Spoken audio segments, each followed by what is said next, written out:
नमस्कार मित्रांनो, गेले काही दिवस आपण सातत्याने गिरणी कामगारांचा संघर्ष आणि त्यांचा घराविषयीचा जो लढा आहे या संदर्भाने बोलत आहोत आणि या सगळ्याबाबत आपल्याला अधिक माहिती देण्यासाठी आज आपल्या सोबत असणार आहेत महाराष्ट्र गिरणी कामगार संघटनेचे सरचिटणीस जयप्रकाश भिलारे सर नमस्कार, तुमचं स्वागत आहे। आपण गेले कित्येक वर्ष, मला वाटतं जवळजवळ 40 वर्ष झाली असतील, गिरणी कामगारांच्या घरांचा जो संघर्ष आहे हा सातत्याने सुरू आहे आणि तुम्ही सगळीच मंडळी जी आहेत ती सुरुवातीपासूनचे या सगळ्या संघर्षाचे साक्षीदार आहात। तर या संदर्भाने आत्तासुद्धा जी सोडत निघालेली आहे, जी पनवेल, रायगड आणि ठाणे या ठिकाणी असणार आहे, तर तिथे कामगारांना, म्हणजे मूळ जे कामगार आहेत हे मुंबईमधले आहेत आणि पुन्हा मी वारंवार म्हणते आहे की मुंबई आणि महाराष्ट्र यांच्या जडणघडणीमध्ये सुद्धा या गिरणी कामगारांचा खूप मोठा आणि मोलाचा वाटा आहे। संयुक्त महाराष्ट्राची चळवळ असेल तर त्यामध्ये सुद्धा या गिरणी कामगारांचा खूप मोठा सहभाग होता। तर असे कामगार आज कुठेतरी, भले तुम्हाला एक घरांचं आमिष मिळालेलं आहे कुठेतरी, पण तरीसुद्धा हे गिरणी कामगार थेट मुंबई बाहेर फेकले जाणार आहेत। तर या संदर्भाने तुमचं काय मत आहे? आणि थोडंसं एक मला परत एकदा आपल्या सगळ्या प्रेक्षकांना आपण संस्मरण त्यांना करून देऊयात की गिरणी कामगारांचा हा जो संघर्ष सुरू झाला हा कशा पद्धतीने सुरू झाला आणि तेव्हाचे जे करार झाले 91 आणि 2001चे, तर ते एक्झॅक्ट काय होते आणि त्या अनुषंगाने नक्की या गिरणी कामगारांना काय मिळायला हवं होतं? हा एकूण गिरणी कामगारांचा जो संप झाला 1982ला, त्या संपाचं कारण असं होतं, 1974ला पहिला एक संप डांगे साहेबांच्या नेतृत्वाखाली झाला होता, लालबॉटेच्या। तर त्या 42 दिवसाच्या संपामध्ये गिरणी कामगारांच्या हाताला काही लागलं नाही। 4 रुपये फक्त एकूण पगारावरती वाढवले, ह्याच्या पलीकडे काही त्या ठिकाणी मिळालं नाही। आणि त्यानंतर एक मध्ये पोकळी निर्माण झाली, कारण लोकांचा त्याच्या युनियनवरचा विश्वास उडाला आणि त्यामुळं असं झालं की मधल्या काळामध्ये काहीच नव्हतं गिरणी कामगारांकडं। शिवसेनेनं साधारणपणे 78-79 साली गिरणी कामगारामध्ये उतरण्याचा प्रयत्न केला आणि त्यांनी जवळजवळ 36 मागण्या ह्या तुमच्या ह्याच्यामध्ये, म्हणजे जसं कारखान्यातल्या कामगारांना मिळतं तसं गिरणी कामगारांना मिळालं पाहिजे, गणवेशापासून बुटापर्यंत वगैरे सगळ्या म्हणजे कॅन्टीन सुविधा वगैरे सगळं असं। तर ते सगळ्या मागण्या केल्या 36। आणि त्यावेळेला मी सांगतो की 78-79ला पूर्णपणे गिरणी कामगार हा शिवसेनेच्या युनियनच्या मागं होता, पण त्या युनियनकडनं पण म्हणावं तसं काय म्हणजे हे झालं नाही, भरीव काम झालं नाही। आणि दरम्यानच्या काळामध्ये असं झालं, इथे लोअरपरेला एम्पायर डँक म्हणून कंपनी आहे, ते फक्त प्रोसेसिंग करते। तर त्या एम्पायर डँकमध्ये डॉक्टर दत्तासाहेबांची युनियन त्या लोकांनी आणली आणि जवळजवळ 6 महिने संघर्ष केला आणि 6 महिने संघर्ष करून त्या लोकांनी पगारवाढ मिळवली, आउट ऑफ ह्याच्या जाऊन, म्हणजे ह्याच्या क्षेत्राच्या बाहेर जाऊन, कारण BRHच्या बाहेर जाऊन त्यांनी ते मिळवलं। ते मिळाल्यानंतर एक गिरणी कामगारांमध्ये उत्साह आला की बाबा काहीतरी दत्तासाहेबांच्या वतीनं गिरण गावामध्ये एका गिरणीतल्या कामगारांना मिळालेलं आहे, तर मग आपण असा विचार का करू नये की बाबा आपण गिरणी कामगारांच्या ह्याच्यामध्ये दत्तासाहेबांना का आणू नये, असा एक विचार गिरणी कामगारांच्या मनामध्ये घोळत होता। आणि त्यात असं झालं की 81 दिवाळीमध्ये, ऑक्टोबर 81च्या दिवाळीमध्ये बोनसच्या प्रश्नावरनं हे पडलं, ठिणगी पडली। सगळ्याच गिरण्यामध्ये दरवर्षी ती ठिणगी पडते, पण ती 4-5 दिवसांतर थोडं शांत होते। पण श्रीनिवाससारखी गिरणी त्यावेळेला फायद्यामध्ये होती, स्टँडर्डसारखी गिरणी त्यावेळेला फायद्यामध्ये होती। तर अशा या फायद्यामध्ये असलेल्या गिरण्या, त्या गिरण्याने पण 17%च्या 17.33च्या वरती त्याला बोनस दिला नाही, तेव्हा ते कामगार नाराज होते। त्या कामगारांना असं वाटलं की आमचा जर नफा जास्त आहे तर आम्हाला जास्त बोनस मिळायला पाहिजे। आणि त्या बोनसच्या प्रश्नावरनं 8 गिरण्या या सुरुवातीच्या काळामध्ये 8 गिरण्या या संपावर गेल्या। त्या कोणत्या गिरण्या होत्या 8 गिरण्या? स्टँडर्डच्या 2 गिरण्या, प्रभादेवी शिवडी, हिंदुस्थानच्या 4 गिरण्या, 7 रस्त्याच्या 2 आणि इकडे प्रभादेवीची 1 आणि इकडची प्रभादेवीच्या 2 अशा, नंतर मधुसूदन, प्रकाश कॉटन अशा त्या गिरण्या होत्या. आता त्या गिरण्यांमध्ये काही संप मिटला नाही. दरम्यानच्या काळामध्ये गिरणी कामगारामध्ये पण ही सगळी 81ची गोष्ट होती का? 81 ऑक्टोबर नंतर असं झालं की मग हळू हालचाल सुरू झाली गिरणी कामगारामध्ये. आणि ते कामगार आहेत ना, ते कामगारसुद्धा त्यांना नेतृत्व नव्हतं कोणाचं. ते स्वतःच स्वयंस्फूर्तीने संपावर गेले होते आणि त्यांची एकजूट झाली. एकजूट झाल्यानंतर त्याने असा निर्णय घेतला की आपण असं करूया, या संप जर म्हणजे बोनस जर वाढवून घ्यायचा आहे तर आपण एक काम करूया की आपण दत्ता सामंतांकडे जाऊया. दत्ता सामंतांकडे ते गेले, पण दत्ता सामंतांनी सांगितलं की बाबा गिरणीच्या धंद्यामध्ये पडणं हा फार मोठा रिस्क आहे आणि ती रिस्क आहे मला सहन होण्यापेक्षा तुम्हाला सहन होणार नाही. कारण सगळे गिरणी मालक जे आहेत ते काँग्रेस पक्षाला फंडिंग करतात. काय इलेक्शनच्या काळामध्ये फार मोठी मदत करतात, इतर वेळेला फंडिंग करतात. त्यामुळं सगळं सरकार आणि BR ॲक्ट जो आहे त्या BR ॲक्टमध्ये कवच आहे त्यांना. तर तो जो ॲक्ट आहे त्या ॲक्टमध्ये असं होतं की मान्यताप्राप्त एकदा युनियन बनली, जसं राष्ट्रीय मिल मजूर संघ मान्यताप्राप्त युनियन आहे, तर ती एकदा मान्यताप्राप्त बनली की त्या युनियनला बदलणं फार अवघड असतं. म्हणजे संपाच्या काळामध्ये आम्ही 95% गिरणी कामगारांची लिस्ट हायकोर्टाला सादर केली होती आणि सांगितलं होतं की बाबा आता हे मान्यता आम्हाला द्या म्हणून. पण कोर्टानं पण ते ऐकलं नाही. कारण त्याने असं सांगितलं की आता कामगार संपावर आहेत, कारण असं आहे की दहशतीमुळे ते संपावर आहेत आणि त्यामुळं त्यांनी असं केलं की आजही आमच्याकडं 25 ते 30% कामगार हा उधारीमध्ये आहे, सभासद आहे आमचा आणि तो उधारीमध्ये आहे. त्यामुळे त्यांची मान्यता टिकली. आमचं हे फेटाळून लावलं आणि त्यांची मान्यता टिकली त्याच्यामुळं. आणि हा असं एकूण सगळं सरकार वगैरे सगळे त्यांच्याकडे मिळालेलं होतं. 95% आमचे सभासद आम्ही कोर्टाला सादर केले होते हायकोर्टामध्ये. आणि त्यावेळेला जस्टिस प्रताप म्हणून होते. जस्टिस प्रतापने सांगितलं की हा लढा जो आहे फार सामाजिक त्यांनी भाष्य केलं होतं. त्यानं सांगितलं होतं की हा लढा जो आहे हा लढा वेगळा लढा आहे, हा भाकरीचा लढाई आहे. आणि ही लढाई जी आहे त्याच्यामध्ये मान्यता अमान्यता हे काय बघू नका. आणि सरकारने याच्यामध्ये लक्ष घालून 2.5 लाख कामगार ज्यावेळेला संपावर आहेत त्यांच्या भावना लक्षामध्ये घेऊन ताबडतोबीने हा संप मिटवण्याचा प्रयत्न करावा, कामगारांना काय जास्त द्यावं म्हणूनसाठी. पण त्याच्याकडे दुर्लक्ष झालं आणि ते आमचं हे फेटाळलं गेलं. त्यानंतर मग संघर्ष चालू राहिला. पण संघर्षाचं कारण असं होतं की गिरणी कामगारामध्ये शिवसेनेची जी युनियन आली त्यांनी जे काही स्फुलिंग टाकलं आणि गिरणी कामगारांच्या भावना चेतवण्याचं काम केलं, त्यातमध्ये या 9 गिरण्या परत संपावर गेल्या. आणि त्याच्यामुळं ते लोक वेगळ्या होत्या, वेगळ्या नव्हत्या. BR ॲक्टमध्ये आमच्याच ग्रुपमध्ये होत्या त्या. आणि ते असं झालं की त्या गिरण्या ज्या आहेत त्या गिरण्या दत्ता सामंतांकडे त्यांचे लोक गेले आणि तुम्ही आमचं नेतृत्व करा म्हणून सांगितलं. दत्ता सामंतांनी सांगितलं की बाबा गिरणी धंद्यामध्ये येणं म्हणजे फार मोठं अवघड काम आहे आणि त्याच्यामध्ये सगळ्यांचे हितसंबंध गुंतलेले आहेत. तेव्हा अशा परिस्थितीमध्ये मला त्या ठिकाणी नेऊ नका. पाहतं मी त्यावेळी काँग्रेसमध्ये होते, इंटकमध्ये होते.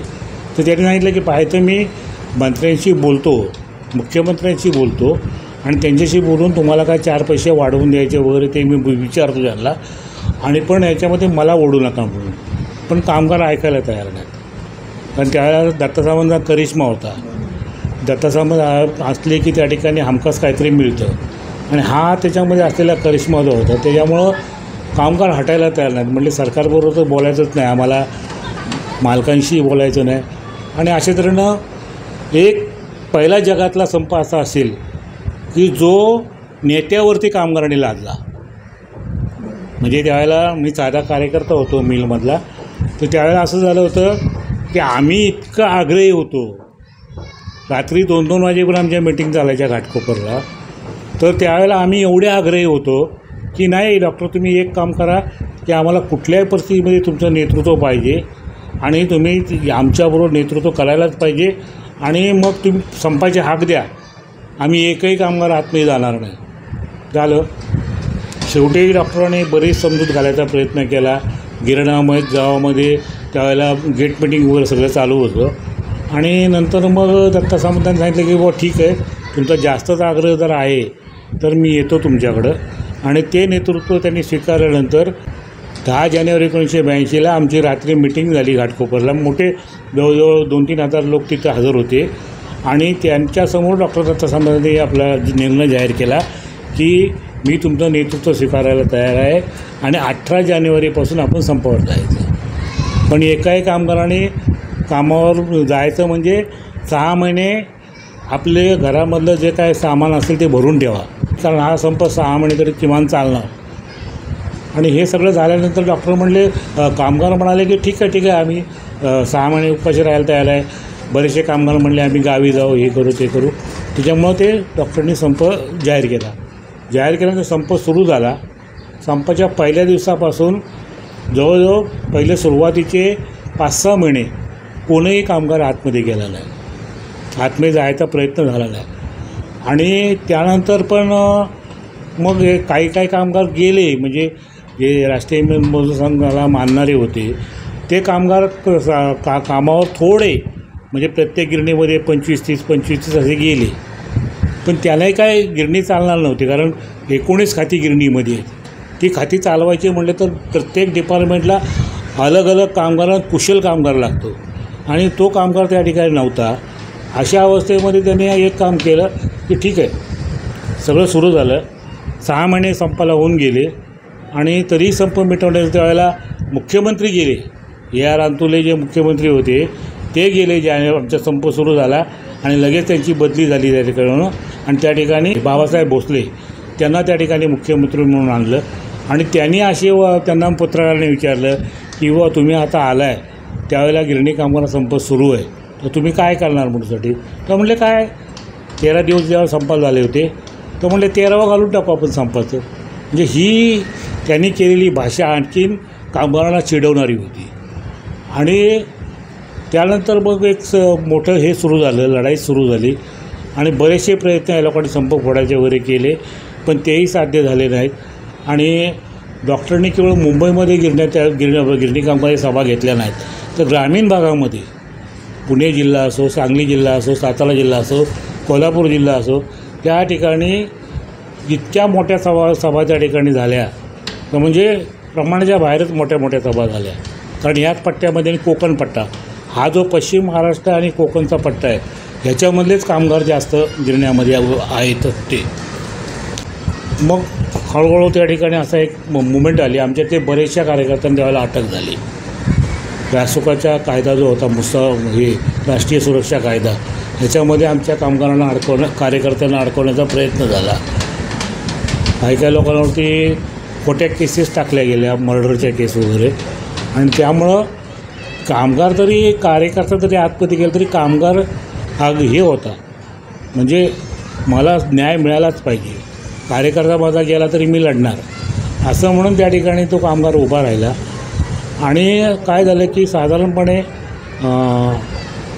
नोव्हेंबर-डिसेंबर महिन्यामध्ये 82च्या एक प्रस्ताव पुढे आला. काही केंद्रातले मंत्री, त्याच्यामध्ये गुलजारीलाल नंदा जे भारताचे गृहमंत्री होते त्यावेळेला, इंदिरा गांधींनी त्यांना पाठवलं होतं की तुम्ही जाऊन जरा बघा, दत्ता सामंतांना भेटा आणि याच्यामधनं काय समेट होतं आहे का बघा जरा.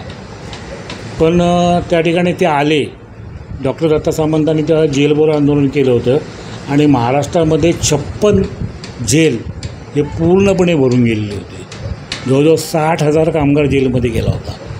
आणि त्या अवस्थेमध्ये नाशिक जेलमध्ये डॉक्टर दत्ता सामंत, बोराडे त्यावेळेला सरचिटणीस होते ते, आणि जे प्रमुख आमचे नेते होते त्या लोकांना त्या ठिकाणी अटक करून ठेवलेलं होतं. मग त्या ठिकाणी जाऊन जेलमध्ये जाऊन त्यांना हे मंत्री आणि सगळे भेटले आणि म्हणले बाबा इंदिरा गांधींनी प्रस्ताव ठेवलेला आहे की आपण चर्चा करूया आणि या संपामधून काहीतरी तोडगा काढायचा प्रयत्न करूया. डॉक्टर म्हणले ठीक आहे, मी कधी तोडग्याला माघार घेतलेली नाही, पण कोण बोलायलाच येत नाही, मग अशा अवस्थेमध्ये करायचं काय. मग असं झालं की त्यावेळेला वसंतदादा पाटील महाराष्ट्राचे मुख्यमंत्री होते. महाराष्ट्राचे मुख्यमंत्री होते, तो बिरकी माणूस होता. काय त्याने असं केलं की त्याला हे समजलं की आता दत्ता सामंतांबरोबर बोलून ह्याच्यामध्ये काहीतरी समेट घडवून आणण्याचा प्रयत्न होईल, 100-150-200 रुपयाची वाढ होईल, हे होईल ते होईल. आणि काँग्रेस सरकार जे आहे महाराष्ट्रामध्ये, विशेषतः पश्चिम महाराष्ट्रामध्ये जो काही दबदबा काँग्रेसचा आहे तो दबदबा पूर्णपणे नाहीसा होईल. कारण त्याच भागातले कामगार जास्त मोठ्या प्रमाणामध्ये होते. आणि म्हणून त्यांनी असा निर्णय घेतला. त्यांनी हे सगळे मंत्री बोलून दत्त सामंतांवर गेल्यानंतर इंदिरा गांधींशी त्यांनी बोलले, फोनवरून बोलले का प्रत्यक्ष भेटून बोलले मला माहीत नाही, पण त्यांचं बोलणं झालं की दत्त सामंतांना तुम्ही बोलू नका, नाहीतर महाराष्ट्रामध्ये काँग्रेस भुईसपाट होईल, ह्या संपाचा राजकीय इफेक्ट होईल म्हणूनसाठी. आणि मग इंदिरा गांधींनी ते ऐकलं, त्यांचं ऐकलं, कारण तो शेवटी मुरब्बी राजकारणी होता आणि त्यामुळे त्यांचं ऐकलं त्यांनी. आणि त्यांनी ऐकल्यानंतर त्यांनी एक काम केलं की दत्ता सामंतांना दिल्लीमध्ये बोलवलं, निमंत्रण दिलं, सगळं काय झालं. आमचे 3 नेते त्यावेळेला गेले दिल्लीमध्ये दत्ता सामंतांबरोबर. आणि दत्ता सामंतांबरोबर तिथे गेले. इंदिरा गांधीच्या बंगल्यावर गेल्यानंतर अमुक वाजताची भेटायची वेळ होती, पण अमुक वाजता त्या ठिकाणी न भेटता इंदिरा गांधी यायलाच तयार नाहीत भेटायला. आणि मग डॉक्टर म्हणाले कुठं राहिल्या मॅडम, कुठं राहिल्या, तर त्या मॅडम त्या ठिकाणी यायलाच तयार नाहीत. आणि जवळजवळ 1-2 तास वाट बघितली आणि मॅडम मागच्या दाराने निघून गेल्या. आणि हे त्याला याच्याने सांगितलं की बाबा बाई काय तुमच्याबरोबर बोलायला तयार नाहीत, तेव्हा सॉरी तुम्ही परत जा. आणि मग ते परत आले.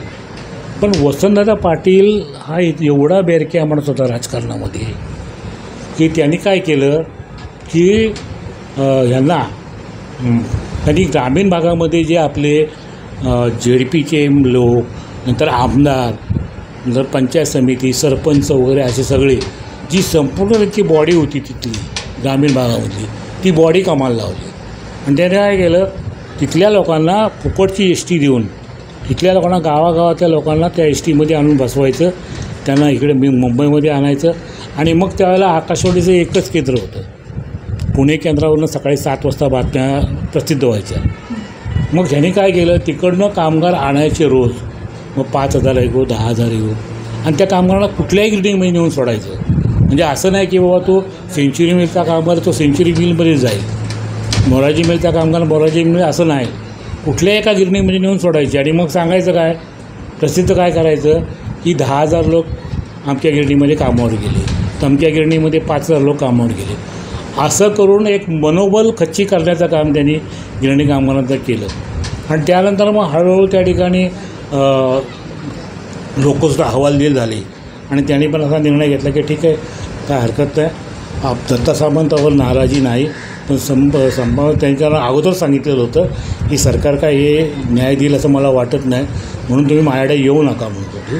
अशा अवस्थेमध्ये मग कामगारांनी एक निर्णय घेतला आणि कामगार हळूहळू कामावर जायला लागले. पण नाराजी दत्ता सामंतावर नव्हती काय.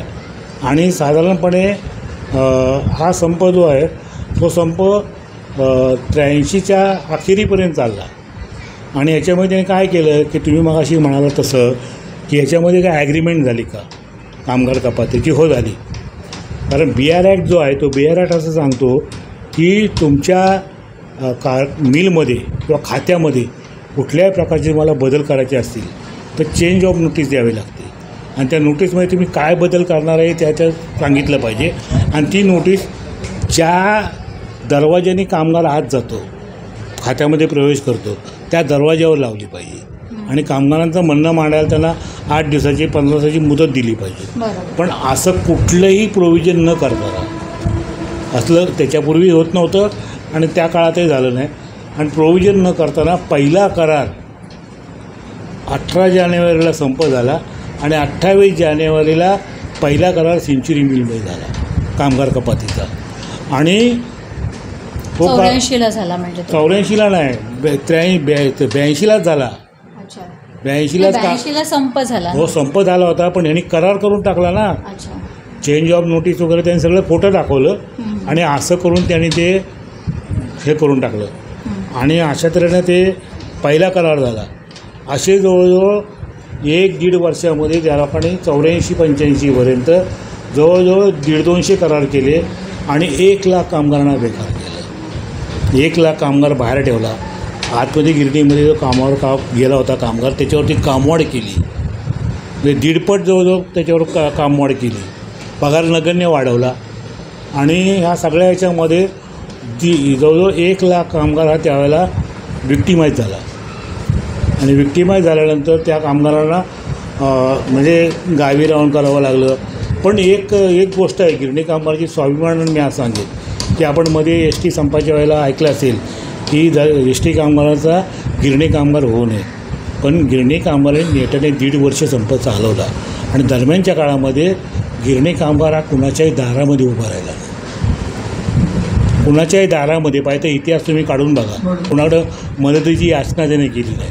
आणि त्या कामगाराने भले रोजगार हमीवरती जावं लागलं तर जाईल, भले गावामध्ये मजुरी करावी लागली तरी करेल, मुंबईमध्ये बायकाने भांडी घातली तरी चालतील. कामगाराने मातीकाम केलं, मजुरी केली, पण त्या कारण कष्टाळू गिरणी कामगार होता. पण या सगळ्यामध्ये ते उद्ध्वस्त सुद्धा झाले ना. असं नाही, मी सांगतो तुम्हाला की काय होतं की 83ला जो कामगार कामावर गेला तो हळूहळू वाढत गेला. 1 लाख कामगार विक्टिमाइज झाला. पण त्यांनी कधी दोष संपाला दिला नाही किंवा नेत्यांना दिला नाही. त्यांनी ठीक आहे काय केलं, कुणी पानपट्टी चालवली, कुणी केळीचा धंदा वगैरे केला, असं करून त्यांनी आपलं गुजराण चालू केली. पण मुलांना शिकवलं त्यांनी. आज त्यांची मुलं चांगल्या ठिकाणी कामं करत आहेत, पहिली गोष्ट. दुसरी गोष्ट 1988पर्यंत गिरणी कामगार शांत होता गिरणीमध्ये गेलेला, म्हणजे लढायचं नाही किंवा दबकून होता तो. सेंच्युरी मिलमध्ये अशी परिस्थिती होती की सेंच्युरी मिलमध्ये ते काय करायचे, एका कामगाराला कमी करायचं आहे तर त्या कामगाराचं काय करायचं, त्याला खोटी चार्जशीट द्यायची, खोट्या वॉर्निंग द्यायचे त्याला, आणि असं करून त्या कामाला शरण आणायचा. आणि शरण आणला तो युनियनवाल्यांच्याकडे गेला. युनियनवाले काय करायचे की बघ बाबा तुझं रेकॉर्ड खराब होतं आणि हे तुला कधी काढतील कामावरनं काय सांगता येत नाही, म्हणून आम्ही त्या मॅनेजमेंटची सेटलमेंट करतो आणि तुला काहीतरी 4 पैसे द्यायला होतो. तर हे सगळं झाल्यानंतर ते कामगार असे घ्यायचे पैसे निघून जायचे. हे सगळं झालं. 1988पर्यंत कामगारांनी हे सहन केलं. 1988 नंतर अशी परिस्थिती निर्माण झाली की आतमध्ये गेलेला कामगारसुद्धा या मनमानी कारभाराला कंटाळला होता. आणि त्यामुळे त्याने असा निर्णय घेतला की आपण काहीतरी करून आंदोलन वगैरे करून किंवा संघटित होऊन काहीतरी प्रतिकार केला पाहिजे. आणि मग एक करून एका गिरणीमध्ये कमिट्या स्थापन व्हायला लागल्या, आणि त्याही महाराष्ट्र गिरणी कामगार युनियनच्या, बाहेरच्या कोणाच्या नाही. आणि मग तिथून गिरणीच्या आतमध्ये लढाई, बाहेर लढाई, अशा 2 लढाया सुरू झाल्या. 1990-92पर्यंत परिस्थिती होती ती गिरण्या चालवण्याची मानसिकता होती. मालकांची सुद्धा जी मानसिकता होती, मॉडलायझेशन करणं वगैरे, हे करणं ते करणं, असं करून गिरण्या चालवण्याची मानसिकता होती. पण गिरणी मालकांची एक मागणी होती. तुम्हाला सांगायचं म्हणजे मुंबईमध्ये 2.5 लाख गिरणी कामगार संपावर गेला. पण त्याच्या अगोदर अहमदाबादमध्ये 1981ला संप झाला होता. त्या संपामध्ये बरेचसे कामगार ते बेकार झाले. बऱ्याचशा गिरण्या तिथल्या बंद पडल्या. त्या गिरण्या परत उठून उभ्या राहिल्या नाही.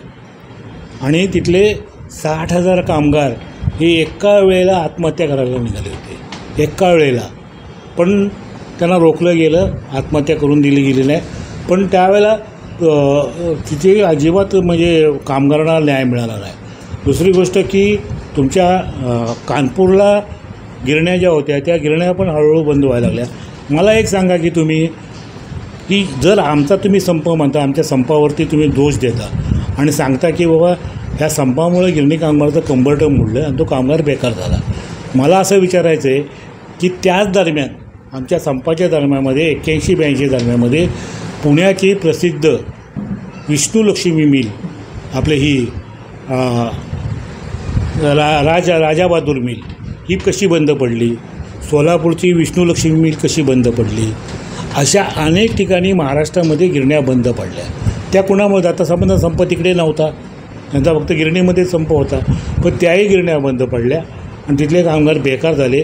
आज तुम्हाला सांगतो की याच्यामधला कामगार, सोलापूरचा विष्णुलक्ष्मी मिलचा कामगार आजही गिरणीच्या गेटवरती लढतो आहे. कशासाठी लढतो आहे की आम्हाला देणी द्या, देणी द्या म्हणून तो लढतो आहे. त्याची देणी आत्तापर्यंत मिळालेली नाही. तर ही अवस्था महाराष्ट्रामध्ये निर्माण झाली. ती काय त्याचा काय कारणीभूत आम्ही नव्हतो. आणि दुसरी गोष्ट की गिरणीचा जरी संप झाला तरी गिरणीच्या आतल्या मशिनरीला कामगाराने हात लावला नाही, कारण ती माझी रोजीरोटी आहे. उद्या मी कामावर आलो तर ही रोजीरोटी चालू राहिली पाहिजे. मग मशीनला कुठल्याही कामगाराने हात लावलेला नव्हता. मशीन व्यवस्थित होत्या, सगळं काय व्यवस्थित होतं. आणि त्यानंतर 88 नंतर हळूहळू गिरणीमध्ये कमिट्या आणि कामगार संघटित व्हायला, कमिट्या नेमल्या गेल्या आणि मग संघर्ष एक वेगळा सुरू झाला. दरम्यानच्या काळामध्ये मालकांची एक इच्छा होती, म्हणजे त्यावेळेला एक नवीन वारं व्हायला लागलं होतं आणि राजीव गांधी पंतप्रधान असताना त्यांनी असं केलं होतं की 21व्या शतकामध्ये आपल्याला जायचं आहे. पण त्याआधी जो एक करार झाला 91चा पहिला करार जो झालेला होता की संपानंतरचा, म्हणजे मिल कामगारांच्या जागेच्या संदर्भाने. नाही, जागेसंदर्भात तुम्हाला सांगतो मी, गिरणी मालकांमध्ये जी नवीन पिढी हळूहळू यायला लागली, तर त्या पिढीचं कसं होतं आणि दुसऱ्या बाजूला तरुण पंतप्रधान होते, त्यांचं 21व्या शतकामध्ये चला अशी मागणी होती. आणि मॉडर्नायझेशनच्या बाबतीमध्ये तुम्ही म्हणाल तर बऱ्याचशा गिरण्यामध्ये मॉडर्नायझेशन झालं. म्हणजे उदाहरणार्थ तुम्हाला सांगायचं म्हटलं तर ही बॉम्बे डाईंग मिल, त्या बॉम्बे डाईंग मिलमध्ये सोल्जर नावाच्या मशीन कपडा तयार करणाऱ्या बसवल्या की ज्या 8 तासाच्या एका ड्युटीमध्ये जवळजवळ 120-150 मीटर कापड बनवायच्या. आणि आमच्या जुन्या ज्या पॉवरलूमच्या मशीन होत्या त्या साधारणपणे 20-25 मीटर कापड बनवायच्या आणि ते हायस्पीड मशीन होत्या. पण राजीव गांधींना असं वाटलं, दत्ता सामंत त्यावेळेला निवडून गेले पार्लमेंटवरती आणि ते सतत गिरणी कामाचा प्रश्न उपस्थित करायचा प्रयत्न करायचे.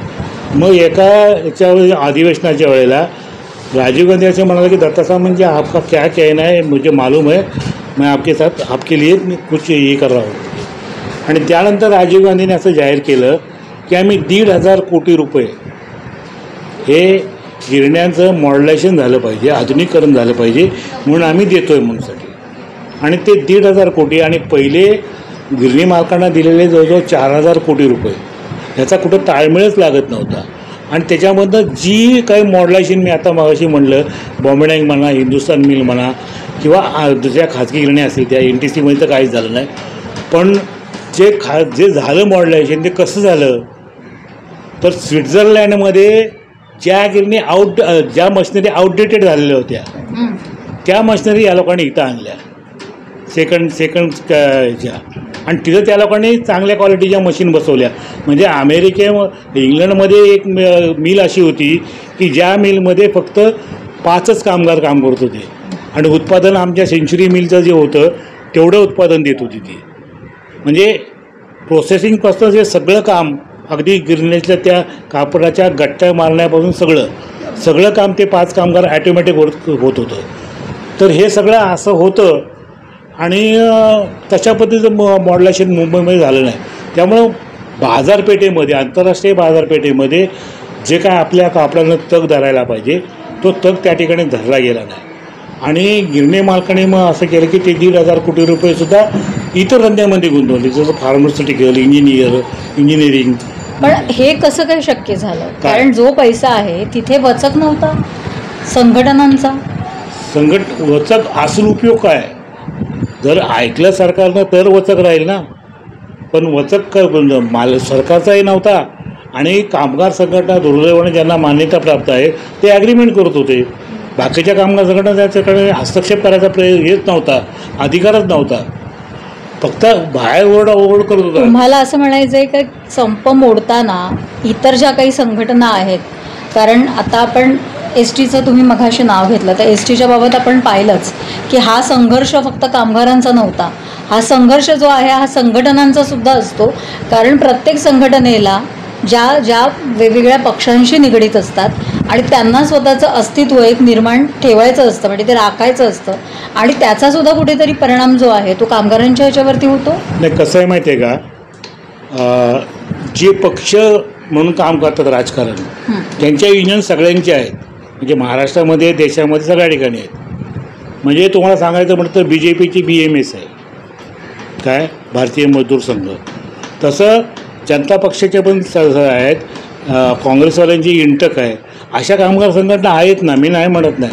पण त्यांना एक लिमिट असतं, मर्यादा असते. या मर्यादेच्या पुढे जाऊन त्यांना चालत नाही.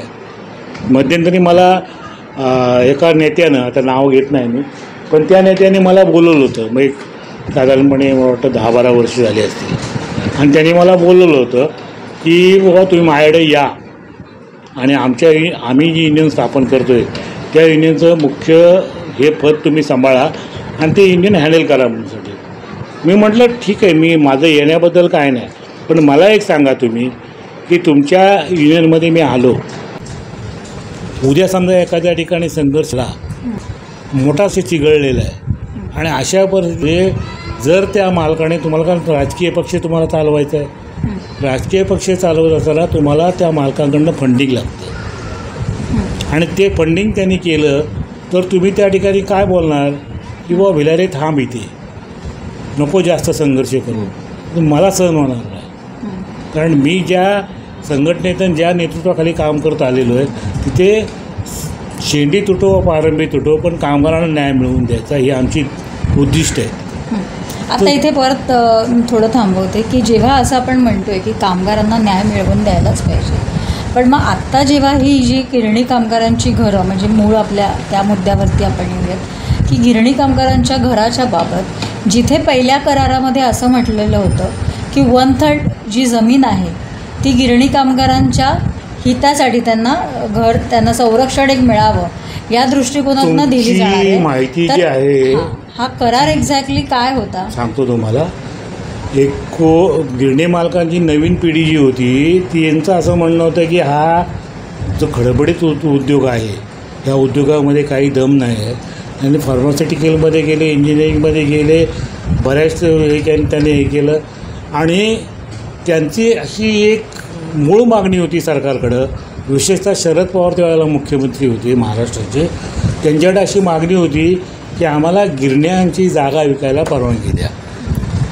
इथे परत एकदा जी मला थोडी माहिती आहे त्या अनुषंगाने मी विचारते की असं एक असाही बोललं जातं की गिरणी कामगारांची, म्हणजे गिरणी मालकांनी जागा विकायला परवानगी मागितली, तर मुळात ही जी जागा होती ही कोणाच्या मालकीची होती? कसं आहे माहिती आहे का, तो इतिहास मलाही माहीत नाही, पण माझ्या ऐकण्यामध्ये जे आलं होतं की ह्या जागा ज्या होत्या त्या मालकांना लीजवरती सरकारनं दिलेल्या होत्या. बरोबर, मलाही तीच नाही. हां, सरकारनं लीजवर दिल्या होत्या. पण काय आलं माहिती आहे का, जसं मी मगाशी म्हणलं की जिजीबाई ट्रस्ट जो आहे त्यांनी जसं दिग्विजय मिल सरकारला चालवायला दिली, त्यावेळेला त्या लीज संपलं की लगेच नवीन करार करायचे. त्याप्रमाणे तो करार अस्तित्वात आजपर्यंत राहिला. त्यामुळं हायकोर्टात जरी NTC गेली होती दिग्विजय मिलच्या डेव्हलपमेंटसाठी, तरी ते हायकोर्टाने ते मान्य नाही केलं किंवा ही जागा ह्याची आहे, लीजची आहे, तेव्हा तुम्हाला इथं भाडेपट्ट्यावर दिलेली जागा आहे, ही तुम्हाला काही करून डेव्हलपमेंट करता येणार, गिरणी चालवायला परवानगी मिळेल. आणि त्यांना गिरणी चालवायला परवानगी मिळाली, मग त्यांनी कंत्राटी कामगार वगैरे म्हणून ती गिरणी आजपर्यंत चालू ठेवलेली. अशी परिस्थिती आहे. त्या गिरण्यांच्या जागासुद्धा ज्या आहेत त्या लोकांना कवडीमोल भावाने त्यावेळेला दिल्या गेलेल्या त्यांना तो अधिकारच नव्हता. तसं बघायला गेलं त्यांना अधिकार नव्हता. पण जो 1991ला DCR बदलला, हा DCR आहे आणि हा DCR जो त्यांनी बदलला, या DCRमध्ये त्याने असा उल्लेख केला, म्हणजे ब्रिटिशांच्या काळापासून एक कायदा मुंबईमध्ये होता की ज्या ठिकाणी जो उद्योग चालू आहे त्याचं रिझर्वेशन आहे, ही जागा जी आहे ती उद्योगच या ठिकाणी चालेल. उदाहरणार्थ मुंबईमधल्या काय गिरण्या बंद पडल्या, त्या परत उठून उभ्या राहू शकल्या नाही, मालकांचं काय घरातली भांडणं असेल किंवा काय असेल, पण त्या उठून उभ्या राहू शकल्या नाहीत. तर त्या गिरण्याची जागा त्यांनी काय केलं, त्या मालकाने दुसऱ्या उद्योगांना दिल्या. जसं की आमच्या इथे लोअरपरीला सनमिल म्हणून आहे, तर सनमिलचं बंद पडली, म्हणजे आमच्या संपाच्या अगोदर कधी बंद पडली मलाही माहीत नाही, काय मी त्यावेळेला मुंबईमध्ये नव्हतो, तर कधी बंद पडली मला माहीत नाही. पण त्या जागेवर जर तुम्ही जाऊन बघितलं तर त्या ठिकाणी उद्योग आहेत, इंडस्ट्री आहे त्या ठिकाणी. काय अशा तऱ्हेनं ज्या गिरण्यामध्ये असं झालं हा कायदा बनण्यापूर्वी, तर त्या ठिकाणी असं झालं की त्याच्यामध्ये उद्योगच त्या ठिकाणी परत आले. त्यामुळं ब्रिटिशांचं जे हे होतं की DC रूल जे त्यांनी बनवले होते, ते DC रूल असे बनवले होते की ज्या ठिकाणी उद्योग आहे त्या ठिकाणी दुसरा उद्योगच आला पाहिजे, तो पहिला उद्योग बंद पडल्यानंतर. आणि ते रिझर्वेशन त्यांनी कायम ठेवलं होतं, त्यांनी बदललं नाही रिझर्वेशन कधी. आणि शरद पवारांकडे ही मागणी केल्यानंतर किंवा फंडिंग झालं असेल मला माहीत नाही, पण सगळ्या ह्याच्यामध्ये असं झालं की त्यांनी कायदा पूर्णपणे बदलला. म्हणजे DCR जो नवीन हा 91चा आला, ह्या DC रूलमध्ये त्यांनी असं नमूद केलं की ह्याच्यामध्ये ह्याचं रिझर्वेशन पूर्णपणे आम्ही काढून घेतो आहे आणि ह्याच्यामध्ये रिझर्वेशनमध्ये आम्ही आता नवीन करतो आहे, त्याच्यामध्ये मालकांना कमर्शियल आणि रेसिडेन्शियल असं बांधकाम करायला आम्ही परवानगी देतो. एक्झॅक्टली.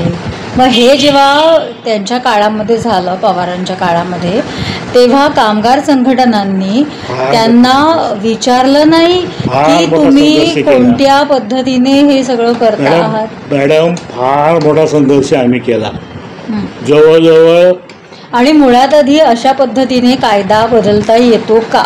मग सरकार आहे, सरकारला अधिकार आहे ना. हे त्यांनी ही प्रक्रिया जवळजवळ 2 वर्ष चालली होती. आम्ही त्याला बराचसा विरोध केला होता. बराचसा म्हणजे गिरणगाव हलवून टाकलं होतं या प्रश्नामध्ये. जमीन आमच्या हक्काची नाही, गिरणी मालकांच्या बापाची, असं म्हणून आम्ही आंदोलनं त्यावेळेला केलेली होती. 2 वर्ष आम्ही आंदोलन करत होतो आणि मोठे मोठे मोर्चे निघाले. फार मोठं आंदोलन त्यावेळेला झालं, पण त्या आंदोलनाची पण त्यांनी काही झाड घेतली नाही. आणि तुम्हाला सांगायचं म्हणजे जी मान्यताप्राप्त युनियन आहे, त्या युनियनने अशी मागणी केली की नको भाकरीचा तुकडा, नको जमिनीचा तुकडा, हवा भाकरीचा तुकडा. म्हणजे काय, जमिनीचा गेला तरी चालेल, पण मला रोजगार मिळाला, रोजगार नाही, रोटी मिळाली पाहिजे, म्हणजे जास्त पैसे मिळाले पाहिजे, असा तो त्याचा अर्थ होता. आणि हा 91चा DC रूल त्यांनी आणला. आता याच्यामुळे तुम्ही मागाशी म्हटलात की गिरणी कामगारांसाठी म्हणून त्यांनी काय व्यवस्था केली, त्याच्यामध्ये अजिबात झालेलं नाही तसं. त्याच्यामध्ये आपण बघितलं तर असं आहे की जी 33% विभागणी केली, 1/3 मालकाला, 1/3 म्हाडाला आणि 1/3 महापालिकेच्या काय उपक्रम असतील त्यासाठी. तर याच्यामध्ये जे केलेलं आहे ते असं आहे की त्या जमिनीवर, म्हाडाला मिळणाऱ्या जमिनीवरती जी तुम्ही घरं बांधाल, जी डेव्हलपमेंट कराल, ती डेव्हलपमेंट कमर्शियल असेल. म्हणजे तुम्ही ती घरं गिरणी कामाला द्यायची नाहीत, असं कायद्यामध्ये कुठंच म्हटलेलं नाही त्या 91च्या कायद्यामध्ये. आणि त्यानंतर हा सगळं झाल्यानंतर मग असं झालं की त्या ठिकाणी गिरणी मालकांना ते परवडणारं पण नव्हतं. 33% जमीन विकायची, 33% म्हाडाला द्यायची आणि 33% महापालिकेला द्यायची. एकूण जमीन. पुन्हा इथे प्रश्न तोच येतोय की गिरणी कामगारांची मुळात जी जागाच नाही आहे, जी जागा त्यांनी लीजवरती घेतलेली आहे, तिथे पुन्हा गिरणी, ते मालक जे आहेत गिरण्यांचे, ते हे ठरवत आहेत आणि त्यांना कुठेतरी त्रास होतोय या सगळ्याचा. म्हणून सरकारवरती दबाव आणून वारंवार अशा पद्धतीने कायद्यांमध्ये दुरुस्ती करून काय माहिती का, सत्तेपुढे शहाणपण चालत नाही. तो संघर्ष मुंबईच्या गिरणी कामगारांनी केला, त्यामुळे मुंबईतल्या गिरण्या 2006 सालापर्यंत चालू होत्या. मुंबईतली शेवटची गिरणी जी बंद पडली ती 2007ला बंद पडली. मी सांगतो तुम्हाला. किती एकूण गिरण्या होत्या? 58 गिरण्या होत्या मुंबईमध्ये. तशा 62 होत्या, पण त्या जळाल्या वगैरे असं झालं. त्यामुळे मुंबईमध्ये 58, मुंबईमध्ये 58 अस्तित्वात होत्या आमच्या संपाच्या वेळेला, तर त्याच्या आधी 62 होत्या. तर गंमत अशी की हे सगळं डेव्हलपमेंट त्यांना परवानगी मिळाल्यानंतर गिरणी मालकांना जी जागा विकायला परवानगी मिळाली, एक भाग गिरणी मालकाला, एक भाग महापालिका, एक भाग म्हाडा, ह्याच्यामध्ये त्यांना काही फायदा मिळणार नव्हता. काही गिरण्यांनी तसं केलं. म्हणजे उदाहरणार्थ सांगायचं म्हणजे मॉडर्न मिल 7 रस्त्याची आणि लोअर परला इथं मातुर्ली मिल आहे, त्या लोकांनी त्या नियमाप्रमाणे 1/3 जागा दिली. आणि तुम्हाला सांगायचं, मातुर्ली मिलच्या जागेवरती जे फ्लॅट बांधले गेले म्हाडाच्या वतीने, ते फ्लॅट बाजारभावाप्रमाणे विकले गेले काय, आणि ते घेतले, बाहेरच्या लोकांनीच घेतले. त्यामुळे गिरणी कामगारांना काय मिळालं नाही. पण मालकांची एक वृत्ती होती की सगळी 600 एकरची जागा आहे ती मला विकायला मिळाली पाहिजे. आणि त्याच्यामधनं ते लोक मागे लागले होते. विलासराव देशमुख मुख्यमंत्री होते, नंतर आणखी कोण मुख्यमंत्री होते, त्यांच्या मागे लागले होते की बा DC रूल बदला आणि ह्याच्यामध्ये आम्हाला काय परवडत नाही, त्यामुळे हा DC रूल बदला. आणि मग हे करता करता 2001 साली हा डी सी रूल त्यांनी बदलला आणि डी सी रूल बदलत असताना त्यांनी त्याचे मोकळ्या जमिनीच्या मुंबईमध्ये आपलं गिरण्यांच्या आतमध्ये जी मोकळी जागा असते म्हणजे उदाहरणार्थ रस्ते, गार्डन, तलाव अशा ज्या काही मोकळ्या जागा असतात आतमध्ये त्याच्या 3 भाग करायचे. त्यातला एक भाग मालकालाच राहील, एक भाग महापालिकेला जाईल आणि एक भाग जो आहे तो गिरणी कामगाराच्या नव्हता कायद्यात त्यामध्ये म्हाडासाठीच होतं. तर त्यावेळेला आम्ही अशी मागणी केली की तत्कालीन विरोधकांची संघटना होती आणि आम्ही दोन्ही एकत्र आलो आणि 2 संघटनांनी मिळून त्यावेळेला मागणी केली की बाबा हा गिरणी कामगार जो आहे तो गिरणी कामगार एवढा हे नाही आहे. हा गिरणी कामगार जो आहे तो गिरणी कामगार स्वातंत्र्य लढ्यापासून लढतोय. स्वातंत्र्य लढाईमध्ये पण त्यांनी भागीदारी केली, संयुक्त महाराष्ट्राच्या लढाईमध्ये भागीदारी केली. 23 गिरणी कामगार संयुक्त महाराष्ट्राच्या लढाईमध्ये बळी गेलेले, हुतात्मे झालेले. तर असा हा गिरणी कामगार आहे. नंतर कामगार कायदे बदलण्यामध्ये गिरणी कामगाराचा फार मोठा हिस्सा आहे आंदोलनाचा आणि हे सगळं गिरणी कामगारांनी केलेलं आहे. ऐतिहासिक गिरणी कामगार आहे, त्याला लढाऊ परंपरा आहे आणि त्याचं काहीतरी योगदान आहे. कामगार क्षेत्रामधलं योगदान आहे, राष्ट्रीय स्तरावरचं योगदान आहे. म्हणून या कामगाराचा विचार व्हावा आणि त्या कामगारांना मुंबईमध्ये घर मिळेल अशी या डी सी आरमध्ये तरतूद करावी. पहिला जो डी सी आर यामध्ये तरतूद केलेली नाही. मग त्याप्रमाणे विलासराव देशमुखांकडे आम्ही हटवून बसलो होतो. रात्रीपर्यंत आमची मिटिंगा अशा व्हायच्या पण त्यातमध्ये काय विलासराव एवढे ऐकत नव्हते. शेवटी त्यांना ऐकावं लागलं. रात्रीच्या जवळजवळ 1-2 वाजेपर्यंत मिटिंग चालली होती आणि त्या मिटिंगमध्ये आम्ही आग्रह धरून बसलो होतो की आम्हाला 1/3 जमीन जी आहे जी तुम्ही काढताय त्या जमिनीवरती गिरणी कामगारांच्या घरासाठी जागा मिळाली पाहिजे. आणि मग शेवटी नाईलाजानं म्हणजे विलासराव देशमुखांना पण लक्षात आलं हे आंदोलन थांबवणार नाही. म्हणून त्यांनी पण एक गोष्ट केली की बाबा ठीक आहे 1/3 जमीन जी म्हाडाला जाणार आहे त्या जागेवरती 2/3 जागेवरती गिरणी कामगारांची घरं होतील, 1/3 जागेवरती म्हाडा संक्रमण शिबिरं बांधेल असं त्या ठिकाणी तरतूद केली. याच्यामध्ये जी तरतूद केलेली आहे ती तशी तरतूद आहे आणि त्याप्रमाणे तो गिरणी कामगारांना घरं देण्याचा कायदा हा साधारणपणे मार्च 2001मध्ये झाला आणि तो कायदा झाल्यानंतर पण तेव्हा मला वाटतं मोफतचं मागणी होती. मोफतची मागणी ती नंतर तुम्हाला सांगतो मी, तो फार मोठा इतिहास आहे. काय झालं की गिरण्या चालू असताना लढणाऱ्या फक्त आम्ही 3 संघटना होतो. म्हणजे दत्ताईश्वरांची संघटना पण जी आली ती 1988 नंतर आली. पण 82पासून लढत होतो आम्ही, संघाबरोबर मालकांबरोबर लढत होतो आम्ही.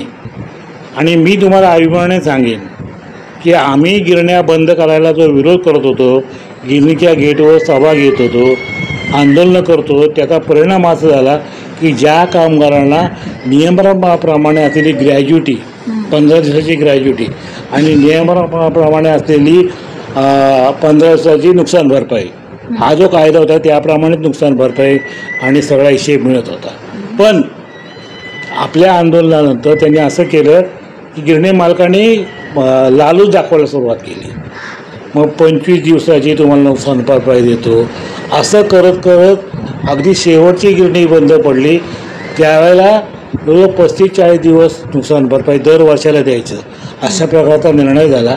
NTCमध्ये तर आम्ही BIFR बोर्डापर्यंत भांडलो, दिल्लीच्या BIFR बोर्डापर्यंत भांडलो आणि केंद्र सरकार त्यावेळेला कायदा बनवायला पण देशासाठी बनवायला लावला की बाबा झालेल्या सर्व्हिससाठी 25 दिवसाची नुकसान भरपाई आणि रिमाइनिंग सर्व्हिस जी आहे त्यासाठी 35 दिवसाची नुकसान भरपाई द्यायची. आणि मुंबईमध्ये एक होतं की मुंबईमध्ये असं होतं की आम्हाला एकही पगारवाढ मिळालेली नव्हती. म्हणजे बेसिकमध्ये जर वाढ झाली मूळ पगारामध्ये तर त्याला पगारवाढ म्हणतात. जर तुम्ही महागाई भत्ता तर तो त्याच्याप्रमाणे वाढत असेल निर्देशांकाप्रमाणे तर त्याला वाढ म्हणत नाही.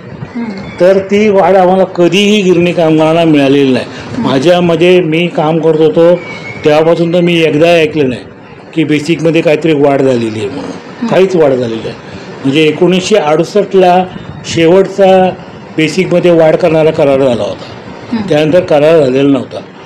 त्यामुळं केंद्र सरकारनं जो हा नियम बनवला 35-25चा, त्यावेळेला त्याने असं केलं की याच्यामध्ये जर 1988च्या आपलं 1978 नंतरच्या जर पगारवाढ मिळाली असेल तर 35-25ची तुम्हाला मिळेल, आणि ज्यांना मिळाले नाही त्यांच्यासाठी 70-50ची करण्यात आली.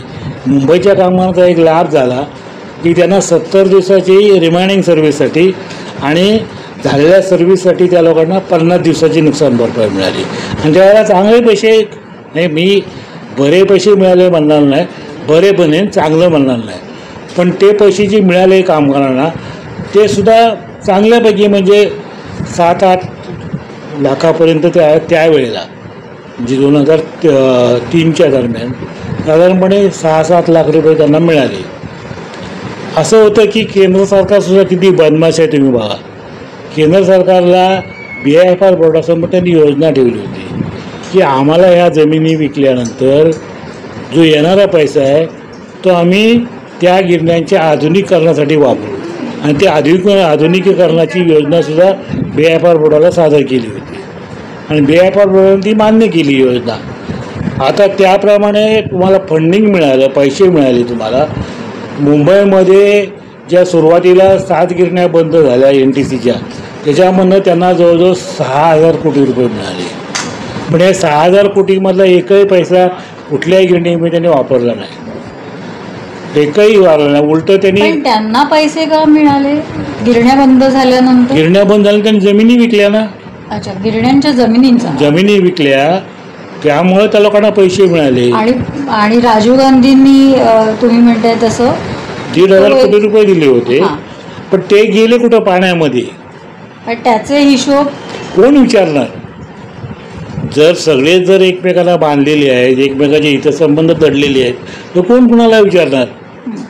आणि आम्ही त्याला मागणी करत होते की बाबा ह्यांनी पहिले सुरुवातीचे 4,000 कोटी बुडवलेत, त्यांना आणखी 1,500 कोटी रुपये तुम्ही देत आहे, त्यावेळेला यांच्यावरती काहीतरी अंकुश ठेवा. हे काय करतायत काय नाही, किती मॉडरेशन करतायत ते बघा. पण कोणी त्याच्यावरती लक्ष दिलं नाही. काय असं असताना त्यांना गिरण्यांची जमीन विकायला परवानगी मिळाली. NTCनं जवळजवळ 6,000 कोटी रुपये त्या जमिनी विकून 7 गिरण्यांच्या कमवले. त्या 7 गिरण्या कोणत्या होत्या? एल्फिस्टन मिल होती, ज्युपिटर मिल होती, नंतर न्यू इंडियन आहे, कोहिनूर 3 नंबर जी मनोहर जोशी वगैरे त्या लोकांनी घेतली होती ना, ती स्क्वेअर आताचं स्क्वेअर, आताचा कोहिनूर स्क्वेअर. तर ते ह्या अशा 7 गिरण्या त्यावेळेला बंद पडल्या. अपोलो मिल आहे त्याच्यामध्ये. तर ह्या गिरण्या त्यांनी जमिनी विकल्या. जमिनी विकून त्या जमिनीवरती त्या डेव्हलप झाल्या, तिथं हजारो कोटी रुपयाचा व्यवहार झाला काय. आणि ते सगळे याच्यामध्ये सुद्धा कुठेच कामगारांचं जे आपण म्हणतो त्या पद्धतीने विचार केला गेला नाही. विचार करण्याचा विकूनच टाकला पूर्णतः. हां, विकून टाकला ना. कामगाराचा संबंध कुठं संपला की कामगारांनी नुकसान भरपाई दिली आणि कामगारांनी रिझाईन दिलं की हक्क संपुष्टात येतो, किंवा त्या कामगारांचा हक्क संपुष्टात आला. पण आम्ही अशासाठी लढलो ह्या कामगारांना मुंबईमध्ये अस्तित्व राहिलं पाहिजे. वनथर्ड जागा आपण मिळवली जागा, पण त्या जागेवरती जी घरं होणार होती ती फक्त 35 ते 37 घरं बनवणार होती. त्याच्यामधले आता इथे प्रश्न असा निर्माण होतो की जर 60 गिरण्या किंवा 58 आपण पकडून चालत 50 गिरण्या ज्या चालू होत्या, याच्यामध्ये तुम्हाला काय वाटतं की काय अंदाज की साधारणतः आतापर्यंत जे 2 लाख 2.5 लाख कामगार होते हे सगळेजण या गिरण्यांमध्ये बसू शकले असते आरामात? नसते. म्हणजे तसं कसं आहे माहिती आहे का, कारण प्रत्येक गिरण्यांची जागा ही भरपूर आहे. 600 कोटी 600 एकरची जागा आहे ती, आणि 600 एकरमधला 200चा जर हिस्सा आपल्याला मिळाला असता म्हाडाचा, तर त्या जागेवरती जवळजवळ नाही म्हटलं तर याच्यामधले 2 लाख कामगार तरी बसले असते. आणि ज्या वेळेला ह्या लोकांना गिरणी कामगारांना घरं देण्याचा अटी आणि शर्ती ठरवण्याचा बैठक झाली. 4-5 बैठका झाल्या, शेवटी निर्णय घेतला गेला. त्याच्यामध्ये आम्ही अशी मागणी केली होती. त्यांचं असं म्हणणं होतं या कायदा 2001मध्ये बनलेला आहे. 2001च्या नंतरचा जो कामगार आहे तो याच्यामध्ये बरोबर आहे म्हणून 2001ची कट ऑफ डेट टाकायची, मार्च 2001ची कट ऑफ डेट टाकायची. आम्ही म्हटलं आम्हाला ते मान्य नाही. 1982 या संपामध्ये जो कामगार 1 लाख कामगार बेकार झालेला आहे, तो विक्टिमाइज झाला. त्या कामगाराला कुठलीही नुकसान भरपाई मिळालेली नाही. जी कायदेशीर असेल ती ग्रॅज्युएटी वगैरे मिळाली, प्रॉव्हिडंट फंड नाही मिळाला, पण जी काही नुकसान भरपाई मिळायला पाहिजे त्या कामगाराला ती मिळालेली नाही.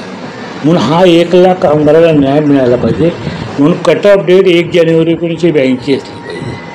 आज गिरणी कामगारांना घर देताना कट ऑफ डेट 1982 आहे, 1 जानेवारी 1982 आहे.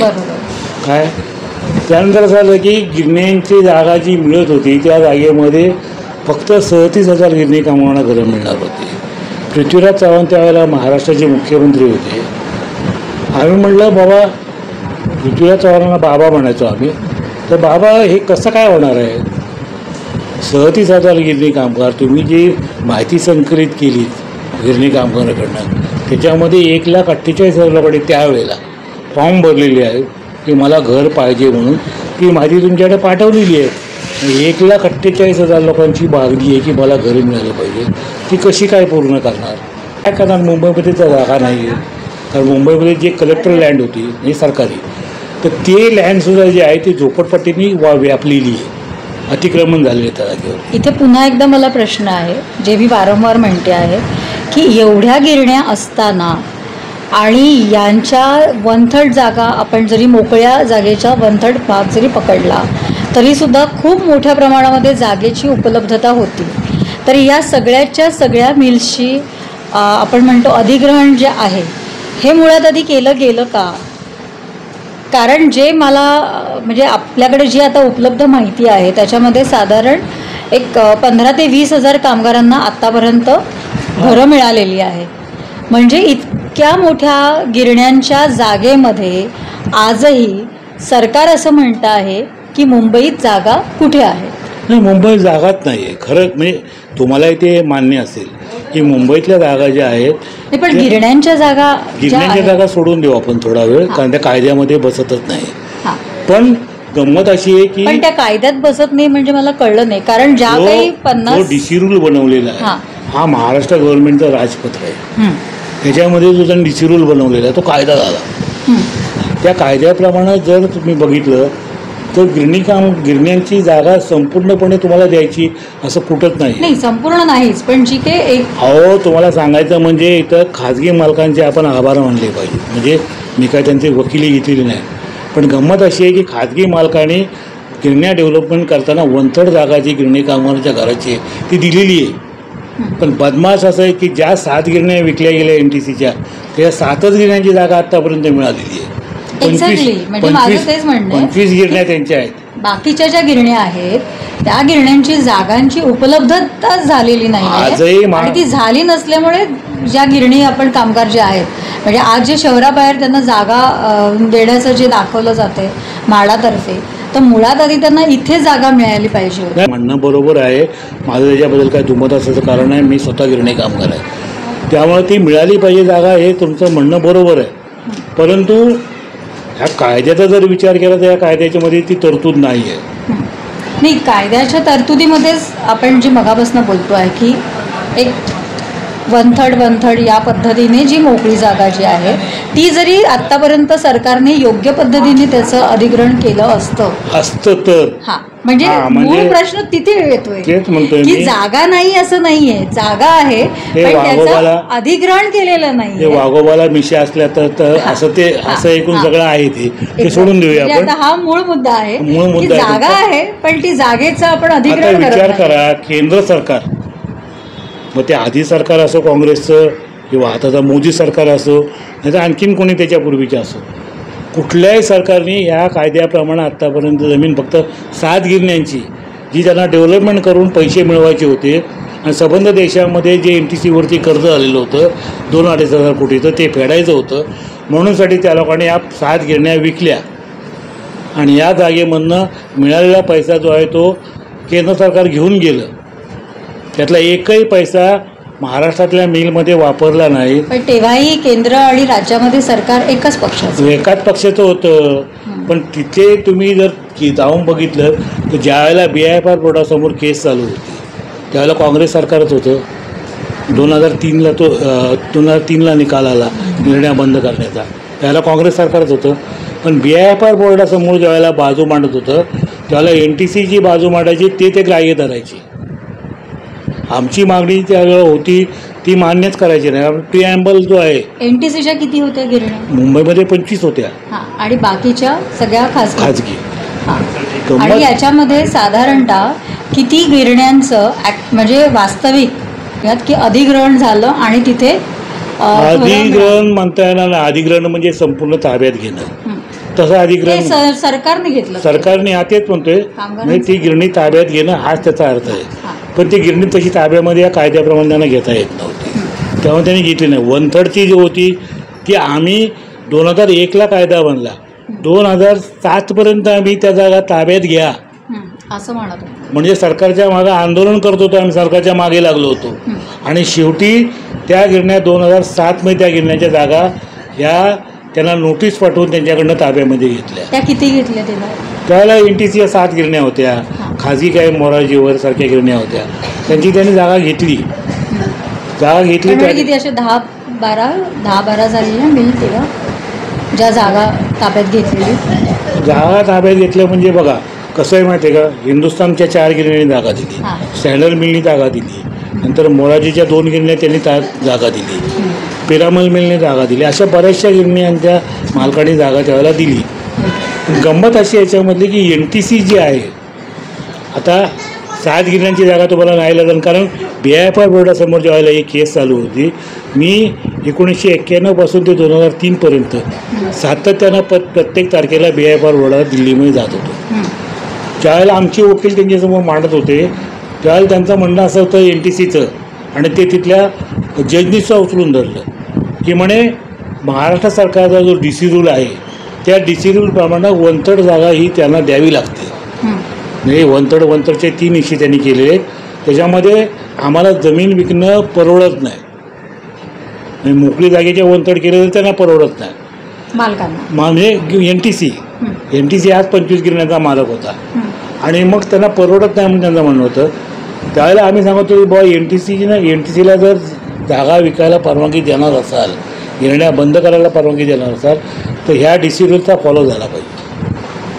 ह्या DC रूल जो आहे तो पण NTC म्हटलं तरी पण शेवटी ते सरकारी अधिपत्याखालच्या. हो, सरकारी अधिपत्य 2 सरकारामधला भेद तुम्हाला सांगतोय, केंद्र सरकार आणि राज्य सरकार. त्यावेळेला शेवटची जी तारीख आमची झाली त्याच्यामध्ये आर्ग्युमेंट करताना महाराष्ट्र सरकारच्या वतीने त्यांच्या सचिव त्यावेळेला कोणतरी महिला अधिकारी होत्या की इतक्या चांगल्या होत्या ना, मराठी होत्या. NTCला गिरण्या बंद करायच्या असतील आणि गिरण्यांचा डेव्हलपमेंट करायचा असेल तर आम्ही म्हणतो त्याप्रमाणे ते विकास जर करायला तयार असतील, आमचा 1/3चा जो नियम आहे तो पाळणार असतील तरच आम्ही त्यांना जागा विकायला परवानगी देऊ. नाही तर आम्ही जागा विकायला परवानगी देणार नाही. ही बाजू तिने ठामपणे त्या ठिकाणी मांडली. आणि त्यानंतर मग BIFR बोर्डाच्या जजचा नाईलाज झाला की महाराष्ट्र गव्हर्नमेंट ऐकणार नाही, कोर्टात जाईल आणि त्याप्रमाणे उलटं होईल सगळं. आणि मग हे सगळं झाल्यानंतर त्यांनी परवानगी मिळवली, 1/3 त्यांनी जागा द्यायचं कबूल केलं. सगळं काय झालं त्याप्रमाणे 7 गिरण्यांच्या सुरुवातीच्या डेव्हलपमेंट ज्या झाल्या त्याच्यामध्ये त्यांनी 1/3 जागा दिली. ते न्यू इंद टेक्स्टाईल मिलमध्ये घरं उभी राहिली. त्या एका गिरणीमध्ये सगळ्या 7 गिरण्यांची जागा दिली, तिथं घरं उभी राहिली. आता प्रश्न असा उपस्थित झाला की जी NTC पण चालू किती येते बघा. NTCनं काय केलं की न्यू इंद टेक्स्टाईलची जागा जी होती ती BPT जागा होती. म्हणजे उद्या जर BPTने काय डेव्हलपमेंट करायचा प्रयत्न केला तर ते काय म्हणणार, आमची परवानगी न घेताना यात बिल्डिंग उभ्या राहिल्यात, आम्ही कुठे परवानगी दिलेली आहे. तर हे सगळं होणार आहे पण त्याला भविष्यामध्ये अजून वेळ आहे. आता लगेच काय होणार नाही कारण आंदोलन जिवंत आहे म्हणून, पण ते होणार आहे. 15 गिरण्या NTCच्या अशा आहेत की त्यांची जागा रिकामी पडलेली.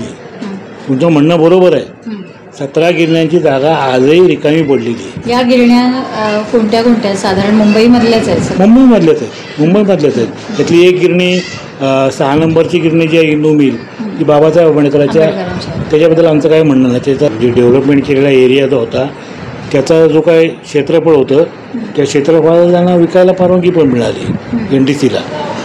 तर ह्या सगळ्या ह्याच्यामधनं आजही 17 गिरण्या NTCच्या अशा आहेत की त्या गिरण्या अगदी बंद पडलेल्या आहेत, म्हणजे इमारती पडायला आल्यात.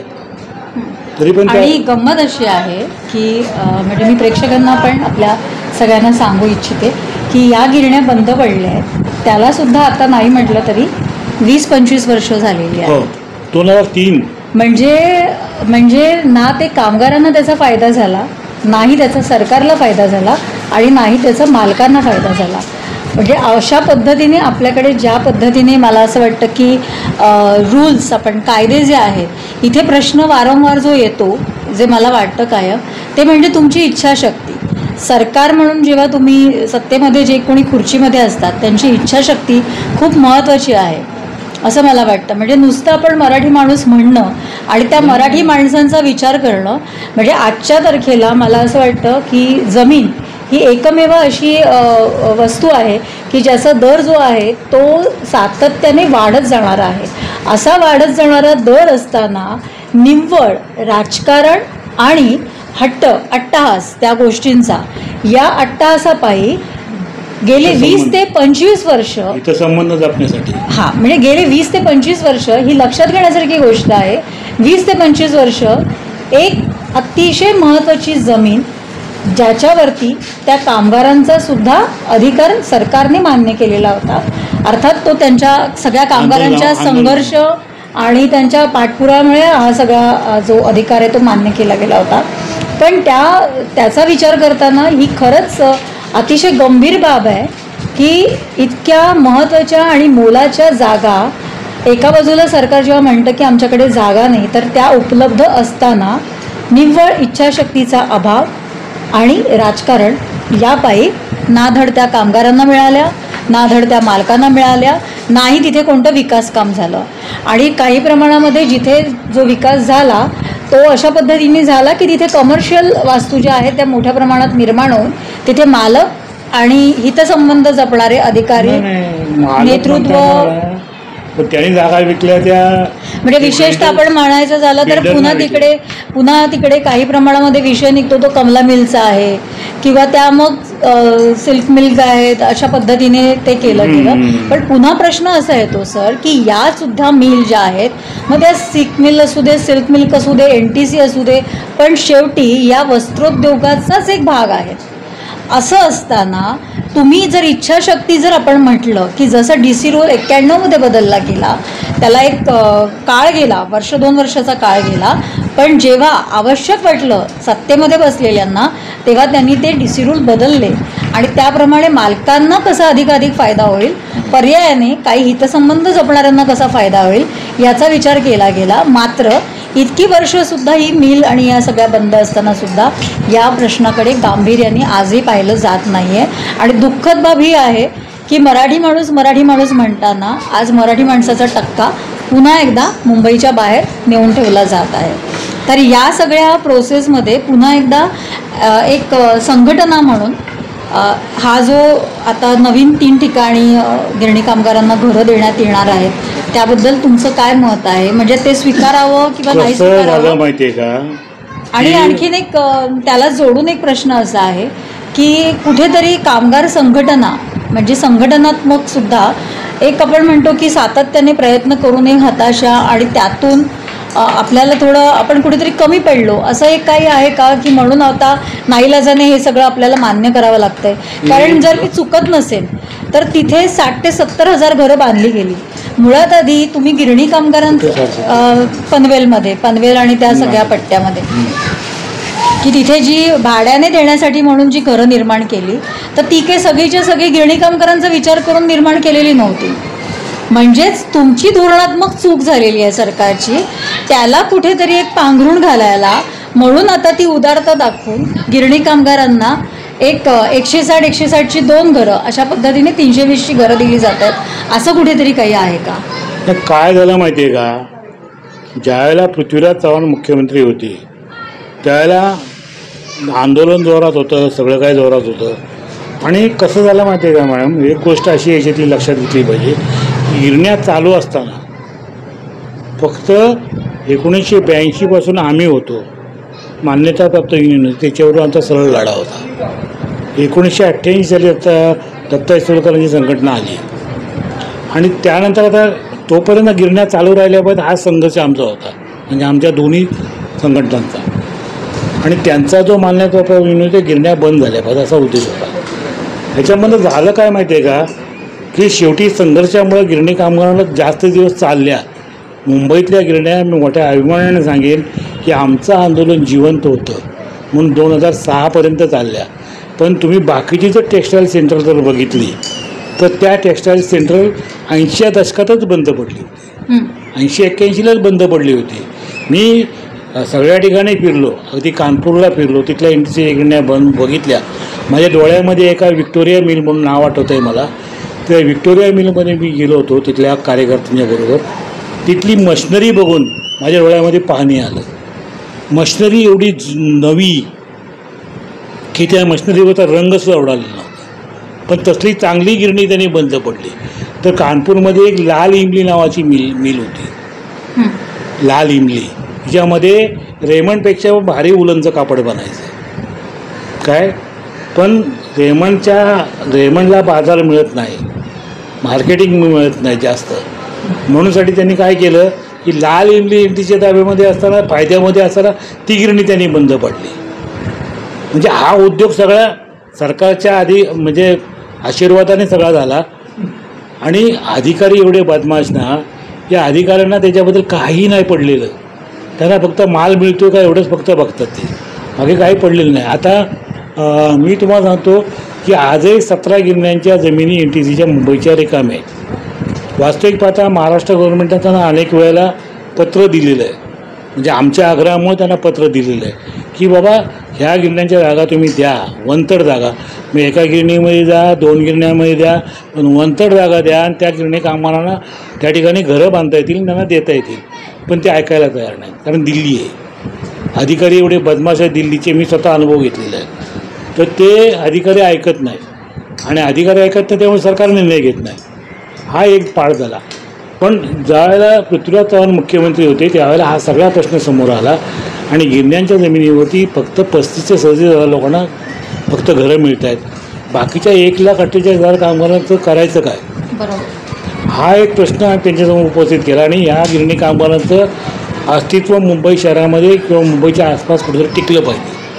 त्यामुळे मुंबई शहरामध्ये शक्यच नाही, कारण मुंबई शहरामधले ज्या सरकारीच्या मालकीच्या जमिनी होत्या त्या जमिनी सगळ्या झोपडपट्ट्यांनी व्यापून टाकलेल्या आहेत. पण इथे सुद्धा गंमत अशी आहे की झोपडपट्टीने व्यापलेल्या जमिनी यासुद्धा सरकारच्याच आहेत. आणि जेव्हा तुम्ही विकास करता तेव्हा आडवी असलेली झोपडपट्टी जी आहे ती उभी राहते. आणि ही उभी राहत असताना खूप मोठ्या प्रमाणामध्ये सरकारला जमिनी रिकामी मिळत असतात, FSI मिळत असतो. आता इथे पुन्हा एकदा इच्छाशक्तीचा प्रश्न आहे असं नाही का वाटत, कारण तिथे समजा तुम्ही प्रॉफिट म्हणजे फायदा जरी पकडला तरीसुद्धा अगदी आपण थेंबे थेंबे तळे साचे या उक्तीप्रमाणे कुठेतरी 1-2 बिल्डिंग 100-200 100-200 असं जरी आत्तापर्यंत झालं असतं तरी या गेल्या 20 ते 25 वर्षामध्ये या कामगारांना कुठेतरी इथेच घरं मिळाली असती, असं नसतं का झालं. म्हणणं बरोबर आहे. ही योजना जी पुढे आणली SRAची, ती योजना तुम्ही जर बघितलं असेल, तुम्हाला आठवत असेल तर ही बाळासाहेब ठाकरेंनी आणली, शिवसेनेनं आणली. त्यांच्या निवडणुकीचं घोषणापत्र तुम्ही बघितलं की 45 लाख जो मुंबईचा झोपडपट्टीवाला वासी आहे त्याला मी मोफत घरं देणार. आता मोफत घर द्यायचं म्हटलं तर बाकीची जागा कोणाला जाणार, बिल्डरला. तो बिल्डर तुम्हाला त्या ठिकाणी बांधून देणार आणि त्या जागेतच तुम्ही ते मोफत त्यांना घरं देणार. अशा तऱ्हेनं जो कायदा त्या ठिकाणी बनला गेला, काय झोपडपट्टीचा SRAचा जो कायदा बनला गेला, तो विकासकांनी ती जमीन घ्यावी, तिथे असलेल्या काय 1000, 2000, 10,000 लोक आहेत त्यांना त्या ठिकाणी घरं द्यावी आणि बाकी जागा स्वतः डेव्हलप करावी. पण इथे सुद्धा गंमतच आहे ना ही, की एक जमीन कोणाची आहे, सरकारची. देतंय कोणाला, बिल्डरला, विकासकांना ती जमीन मोफत कोणाला देत आहे, तर विशेषतः मराठी माणसं पण असतील त्याच्यामध्ये, पण परप्रांतीय या सगळ्या ह्याच्यामध्ये जास्त मोठ्या प्रमाणामध्ये झोपडपट्टीमध्ये राहणारी होती आणि त्यांना मोफत घरं दिली गेली, एकही पैसा खर्च न करता, ज्यांचा या मुंबई आणि महाराष्ट्राच्या योगदानामध्ये, संस्कृतीमध्ये, जडणघडणीमध्ये काही तसा विशेष सहभाग नव्हता. आणि पुन्हा एकदा की त्या बिल्डरांना देऊन हा एवढा मोठा जो प्रॉफिट आहे तो त्या बिल्डरांना देणं कितपत योग्य होतं? मग योग्य नव्हतंच ते, योग्य आजही तोच कार्यक्रम चालू आहे. हो, आजही तोच चालू आहे, पण ते योग्य नव्हतंच. पण कसं आहे माहिती आहे का, सरकार किंवा राजकीय पक्ष, तो कुठलाही पक्ष असो, तो नेहमी आपल्या फायद्याचा बघत असतो. एक गोष्ट तुम्ही लक्षात घ्या की ज्या वेळेला हा कायदा बनला, कुठलाही कायदा ज्या वेळेला बनतो त्यावेळेला ज्यावेळेला विकासकाचं हित बघितलं जातं, त्या जो हे करणारे त्याचं हित बघितलं जातं, त्यावेळेला त्या हितामध्ये सगळ्या राजकीय पक्षांचा भाग असतो. मोठी महत्वाची गोष्ट हे अधोरेखितच झालेले आहे. हां, त्यांना फंडिंग पाहिजे असतं, बा दुसरं काय नको असतं. आता म्हणजे थोडक्यात आपण असं म्हणू शकतो का की म्हणजे आज जे गिरणी कामगारांची अवस्था आहे, आज जे गिरणी कामगार पुन्हा एकदा नव्याने त्यांना घरांची सोडत दिली जाते, ते एक गाजर आहे असं मला वाटतं. पण ते शेवटी कुठे मिळत आहे, तर मुंबईच्या बाहेर मिळत आहे. आणि जे मुंबईच्या आजही म्हणजे अजूनही आपल्याकडे झोपडपट्टी पुनर्विकास चालूच आहे. म्हणजे आजही मला वाटतं अजून काही वर्ष झोपडपट्ट्यांचा पुनर्विकास अशाच पद्धतीने होणार आहे, कारण रोज मुंबईमध्ये उठून लोंढे येतातच आहे. तसंही तुम्हाला एक सांगू मी की झोपडपट्टीमध्ये किंवा रस्त्यावरती तुम्ही कधी प्रयत्न केला संघटना म्हणून? नाही, मी तुम्हाला प्रामाणिकपणे सांगतो की कुठल्याही संघटनेने झोपडपट्टीमध्ये आम्हाला घरं मिळावं हा प्रयत्न केलेला नाही. कारण तो फार दिवस रेंगाळणारा प्रश्न होता आणि त्याच्यामध्ये आपल्याला जास्त वेळ थांबणं शक्य नव्हतं. म्हणजे सरकार जेव्हा असं म्हणते की आमच्याकडे जागाच नाहीये मुंबईमध्ये, जागा आहे पण ती अशी गेलेली आहे, ती जागा मिळवायची आणि ते हे करायचं. सरकार म्हणणार आम्ही कुठं डेव्हलप करतोय. डेव्हलप तुम्ही नाही करत असला तरी सुद्धा विकासकांना एवढा मोठा प्रॉफिट देण्याचा अधिकार सुद्धा, कारण सरकार जेव्हा आपण म्हणतो, माझं म्हणणं एवढं आहे की त्या ठिकाणी पण त्यांनी असा नियम बनवायला पाहिजे जसा तुम्ही इथे 1/3चा नियम बनवला गिरणी मालकांसाठी, तसा तिथं तुम्ही असा नियम बनवायला पाहिजे होता की ही जागा एवढी मराठी इथल्या जो स्थानिक आहे त्याला दिली जाईल. पण तो तसा नियम नाही ना बनला. ते विकासकाचंच हे सगळ्या राजकीय पक्षांना दिसलं. म्हणजे इथे पुन्हा प्रश्न निर्माण होतोय, तो म्हणजे इच्छाशक्तीचा आणि सगळ्या राजकीय पक्षांच्या एकूण मराठी माणसांचा खरंच आपण विचार करतोय का या वृत्तीचा? म्हणजे खरंच आपल्याला गरिबांचा कळवळा आहे का? प्रश्न पुन्हा हा पण निर्माण होतोय जो मला वारंवार पडतो आहे की आज बीडीडी चाळींचा खूप मोठ्या प्रमाणामध्ये विकास केला जाणार आहे. तिथे सुद्धा परत एकदा साधारण 2 ते 3 मजली इमारती जी आहेत, कारण बीडीडी चाळीच्या आजूबाजूला आणि खूप मोठी जागा आहे, म्हणजे तिथे सुद्धा जर सरकारने आजही विचार केला तर इथे या कामगारांसाठी सुद्धा पुन्हा एकदा की कुठेतरी 100-200 म्हणत सुद्धा जरी विचार केला तरी एक काही हजार माणसं इथे पुन्हा एकदा सामावून घेता येऊ शकतात. झोपडपट्टीच्या बाबतीमध्ये जर पुन्हा विचार केला तर तिथे सुद्धा आपल्याला इच्छाशक्ती आणि कामगार संघटनांनी पुन्हा एकदा एकत्र येऊन हा विचार त्यांना बोलता माहिती आहे का? कामगार संघटनांचं तुम्ही ज्यावेळेला म्हणताय, आता कामगार संघटना नाही कामगार संघटना ज्यावेळेला म्हणताय तेव्हा आज कामगार संघटना सुद्धा कमकुवत झालेली आहे. म्हणजे एकतर कामगारांचा जो काय मागे आमच्या जो काय हे होता रेटा होता किंवा कामगार आमच्या आंदोलनामध्ये मोठ्या प्रमाणामध्ये येत होता, ते आता राहिलेलं नाही. आणि आंदोलनाची भाषा असल्याशिवाय सरकार तुमचं ऐकत नाही. आता बीडीडी चाळीचा विकास करताना जी जागा उरते त्यांच्याकडं ती स्वतःने ॲग्रीमेंट केलेलं आहे म्हाडाबरोबर अग्रीमेंट फायदा तुम्हाला त्याच्यातनं तुम्ही घेऊ शकता. इथे पण पुन्हा प्रश्न असा निर्माण होतो सर की म्हाडा ही सुद्धा सरकारीच अखत्यारीतली संस्था आहे. गिरणी कामगारांच्या घरांच्या पुन्हा जी मला जे वारंवार प्रश्न पडतायत ते हेच पडतायत की सरकार लोकांचं आहे, म्हाडा ही संस्था जी निर्माण केलेली आहे गृहनिर्माण ही सरकारने निर्माण केलेली आहे. कोणासाठी? तर गरिबांना आणि वंचितांना घरांचा हक्क मिळावा यासाठी. आणि तरी सुद्धा आजही म्हणजे 25 वर्ष झाली गिरणी कामगारांच्या आज 82 पासनं मला वाटतं 25 काय 40 वर्ष 40 झाली. वर्ष. 40 वर्ष झाली, पण आजही लाखभर लोकांना सुद्धा मुंबईमध्ये घरं उपलब्ध झालेली तेच मी नाही. मगातून तुम्हाला ही सांगण्याचा आपली प्रयत्न करतोय. म्हणजे आपलं अपयश म्हणायचं काय नाही, सरकारचं? अपयश म्हणता येणार नाही. मी तुम्हाला सांगतो की आज जे तुम्ही मगाशी उल्लेख केला की बाहेरगावी जी घरं मिळत आहेत, आज मी सांगतो की त्याच्या मागचा संघर्ष आहे. संघर्षाशिवाय ते कोण मिळालेलं नाही. पृथ्वीराज चव्हाणांच्या वेळेला आम्ही मान्य म्हणजे मगाशी मी तुम्हाला तेच सांगण्याचा प्रयत्न करत होतो की फक्त 37,000 गिरणी कामगारांची घरं गिरणीच्या जागेवरती होत आहेत. उरलेल्या कामगारांच्याबद्दल हा DCRO जर तुम्ही 91चा आपला हा जर बघितलात 2001चा, तर याच्यामध्ये कुठेही तरतूद नाही आहे की उरलेल्या कामगारांचं हे बस्तान जे बसवायचं आहे ते कुठे करावं सरकारनं किंवा सरकार करणार आहे असं कुठे याच्यामध्ये उल्लेख नाही. पण आम्ही पृथ्वीराज चव्हाण ज्यावेळेला मुख्यमंत्री होते त्यावेळेस त्यांच्यासमोर असा अनेक मिटिंग त्यांच्याबरोबर झाल्या. अनेक मिटिंग झाल्यानंतर त्यांच्यासमोर आम्ही प्रश्न उपस्थित केला. 1,48,000 लोकांनी त्यावेळेला फॉर्म भरले होते. नंतर ही प्रक्रिया त्यांनी 2 वेळा वाढवली, त्यामुळे 1,75,000पर्यंत कामगार गेला. आमचं म्हणणं असं होतं की ह्या कामगारांचं तुम्ही ह्या कामगारांना घरं दिली पाहिजे. बरोबर. मोठा रेटा त्यांच्या मागं आम्ही लावला होता.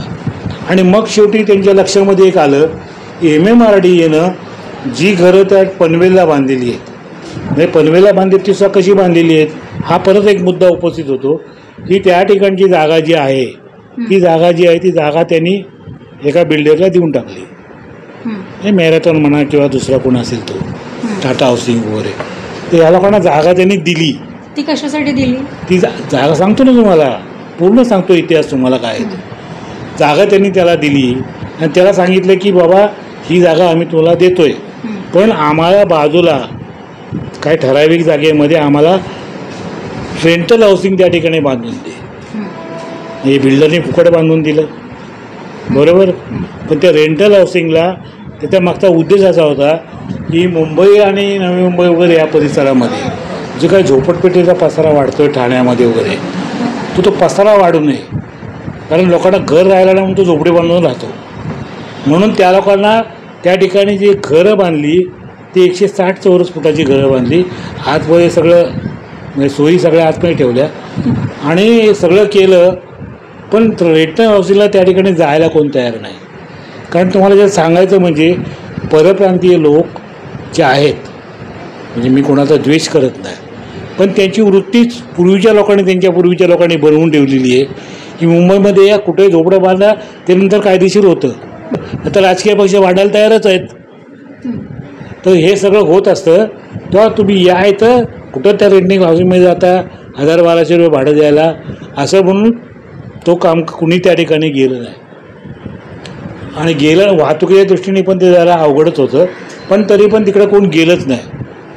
पण आता ही घरं जी राहिली शिल्लक काय जवळजवळ आम्हाला दाखवलेली 30,000 घरं आहेत. तर ती घरं जर राहिली शिल्लक तर करायचं काय त्या घरांचं? मग पृथ्वीराज चव्हाण असं म्हणले की बाबा पनवेलच्या ठिकाणी आम्ही असं रेंटल हाऊसिंगसाठी म्हणून हे केलेलं आहे, पण ते रेंटल हाऊसिंगवरती घरं जायला तयार नाहीत, पडू नयेत घरं. तर रिकाम्या बिल्डिंग राहिलं तर त्या लवकरात लवकर निकामी होतात बिल्डिंग. तर ती घरं आम्ही गिरणी कामगारांना द्यायला तयार आहे, तुम्ही जाऊन बघून या. आमची MMRDAनं आमची व्यवस्था केली जायची ते बघायची. मग याच्यामध्ये जयश्री खाडवेकर होते, आम्ही होतो, नंतर आमचे दत्ता सोलकरांचे त्यांच्या संघटनेचे लोक होते, राष्ट्रीय मजदूर संघाचे लोक होते. तर असं आम्ही सगळ्यांनी 5 संघटनांच्या लोकांनी जाऊन ती जागा बघून आलो. 30 ठिकाणी आम्ही फिरलो. आम्हाला साधारणपणे वाहतुकीच्या दृष्टीने जे बघायचं होतं की बा वाहतूक इथून कशी होऊ शकते, तर वाहतुकीच्या दृष्टीने पण आम्हाला योग्य वाटल्या जागा. म्हणून आम्ही त्यांना येऊन बस आणि सगळ्यांची हो बसची सोय आहे, रेल्वेची सोय आहे. तर हे सगळं बघून आम्ही, पण ते लांब आहे ना स्टेशन, लांब आहे स्टेशनपासून, पण सोय आहे ना तुम्हाला स्टेशनपर्यंत पोहोचण्याची सोय आहे. पण मग सोय आहे तर मग जे मोफत त्यांना घरं मिळत होती झोपडपट्टीवासियांना ते तिकडे जायला तयार नाही आहे. असं आहे की वृत्ती काय आहे ती बघा ना तुम्ही, वृत्ती काय आहे ती बघा. म्हणजे तुम्हाला सरकार मोफत घर देते ज्यांना झोपडपट्टीवासियांना, ती मंडळी तिथे जायला तयार नाही आहे. आणि हा विचित्र विरोधाभास आहे खरं तर की तिथे कामगारांना घरं दिली जात आहेत आता, पण ती सुद्धा विकत दिली जात आहेत. नाही, गंमत अशी आहे की ठीक आहे, विकत याचा प्रश्न अलग आहे. पण मग सरकारने असं नाही का वाटत तुम्हाला की जर भाडे तत्वावर भाड्याने ते झोपडपट्टीवाल्यांना नाही, जो मुंबईमध्ये तुम्ही म्हणताय त्याप्रमाणे लोढा जो येतोय की त्यांनी तिकडे झोपडपट्टी वाढवतोय, त्याने झोपडपट्टी न वाढवताना तिथे त्या रेंटल हाऊसिंगमध्ये जायला पाहिजे असा सरकारचा उद्देश होता. पण ते जायला तयार नाही, वृत्तीमधला फरक आहे. तर त्या ठिकाणी कोण गेलं नाही. जर मराठी माणूस जर असाल त्या लढण्यामध्ये तो नक्कीच तिथे गेला असता, मी म्हणजे अभिमानाने सांगेन. पण आज तिथं परिस्थिती अशी की ती घरं त्या पडू नयेत. मग पृथ्वीराज चव्हाण म्हणल्याप्रमाणे आम्ही जागा बघितल्या, जवळजवळ 30,000 घरं त्या ठिकाणी होती. 160 कार्पेट आहे, 160चा कार्पेट एरिया आहे. पण आम्ही सांगितलं की बाबा या कुऱ्हाड्यामध्ये आम्ही जाणार नाही. 2 घराचं एक घर तर क्लब करून येणार असाल तर आम्ही त्यांनी तोडून करता येत नव्हतं. त्याच्याबद्दलची आमची हे झालं, बिल्डरशी पण बोलणं झालं तिथल्या. तो म्हणला काय माहिती आहे का, तुमचं मागणी बरोबर आहे, 320चं घर सरकारने मान्य केलं हे पण बरोबर आहे, पण ते ऑलरेडी बांधून झालेले आहेत. आणि ते बांधकाम जे आहे ना ते मायवन पद्धतीचं आहे. मायवन म्हणजे मलेशियन टेक्नॉलॉजी वापरलेली आहे. त्यामुळे मधल्या भिंती ज्या आहेत ना त्या भिंती कॉन्क्रीटच्या आहेत आणि त्याच्यामधनं चिगांचं हे आहे. त्यामुळे जर एखाद्या ठिकाणी तोडायला जर गेलं तर पूर्ण बिल्डिंग खाली येईल. म्हणून तसं काय करता येणार नाही. तर अलग अलग 2 खोल्या तुम्हाला मिळतील त्या तुम्ही घ्या. मग त्याप्रमाणे आपण मान्य केलं, तर 2 खोल्या आपण घ्यायचं मान्य केलं. आता ह्याच्यातली पण गंमत अशी आहे की MMRDA कशी वृत्ती आहे ती बघा. म्हणजे सरकारी ज्या संस्था आहेत त्या संस्था कशा वागतात त्या बघा. की आता 2016ला लॉटरी झाली, बरोबर आहे. त्या लॉटरीमध्ये जवळजवळ 2417 लोकांना कोण पनवेलची घरं मिळाली. सगळं काय झालं, त्याच्यानंतर मध्ये कोरोना आला. कोरोना आल्यामुळे त्याचं थांबलं सगळं. पण कोरोनाच्या काळामध्ये तुम्ही लोकांना पत्र पाठवलीत. आजही तुम्ही कागदपत्र सबमिट करायची पत्र पाठवली. कागदपत्र सबमिट केल्यानंतर कागदपत्र योग्य आहेत की नाही ती बघून तुम्ही पात्र अपात्र ठरवायचा निर्णय घेतला. आणि नंतर मग ज्यावेळेला घरं वाटपायचा प्रश्न आला पैसे भरण्याचा, त्यावेळेला करोना आडवा आला. करोनामुळे जो 2-2.5 वर्ष काहीच झालं नाही. आणि आता ज्यावेळेला ते होतं आहे त्यावेळेला काय केलं की दुसरी लाट जी आपल्याकडे आली करोनाची, त्यावेळेला रायगडच्या जिल्हाधिकाऱ्यांनी कुणालाही न विचारताना वास्तविक पाहता हे घर नाही, संघटना सोडून द्या हो, मला हे घर लागलेलं आहे, माझा त्या घरावर हक्क आहे, मी बरे पैसे भरले नसतील पण आज मी हक्कदार आहे ना त्या घरावरचा. मग मला तरी विचारायला पाहिजे की मी कोविड सेंटरला देतोय त्याच्याबद्दल तुमचं काय म्हणणं आहे, मी देऊ शकतो का. पण कोणालाही न विचारताना सरकारी यंत्रणा आणि अधिकारी इतकी हे ना बेलगाम की त्या लोकांनी सरळ ताब्यात घेऊन टाकल्या. जिल्हाधिकाऱ्यांनी एक फतवा काढला आणि ती बिल्डिंग सगळ्या ताब्यात घेतल्या, कोविडच्या रुग्णांना ठेवायला. आणि कोविडच्या रुग्णांना लोकांना लागलेल्या होत्या त्या, हो लागलेल्या होत्या सगळ्याला, ती कोणालाही मिळाली नाही. सांगतो तुम्हाला ना की त्या 2400 ज्या रूम्स लागल्या होत्या त्या सगळ्या जणी ताब्यामध्ये घेतल्या. जवळजवळ 11-12 बिल्डिंग होत्या, त्या सगळ्या जणी ताब्यामध्ये घेतल्या. कोविडचे रुग्ण त्या ठिकाणी राहिले. आणि गेल्या वर्षी नोव्हेंबर महिन्यामध्ये त्यांनी ते रिटर्न परत MMRDAकडे गेलं.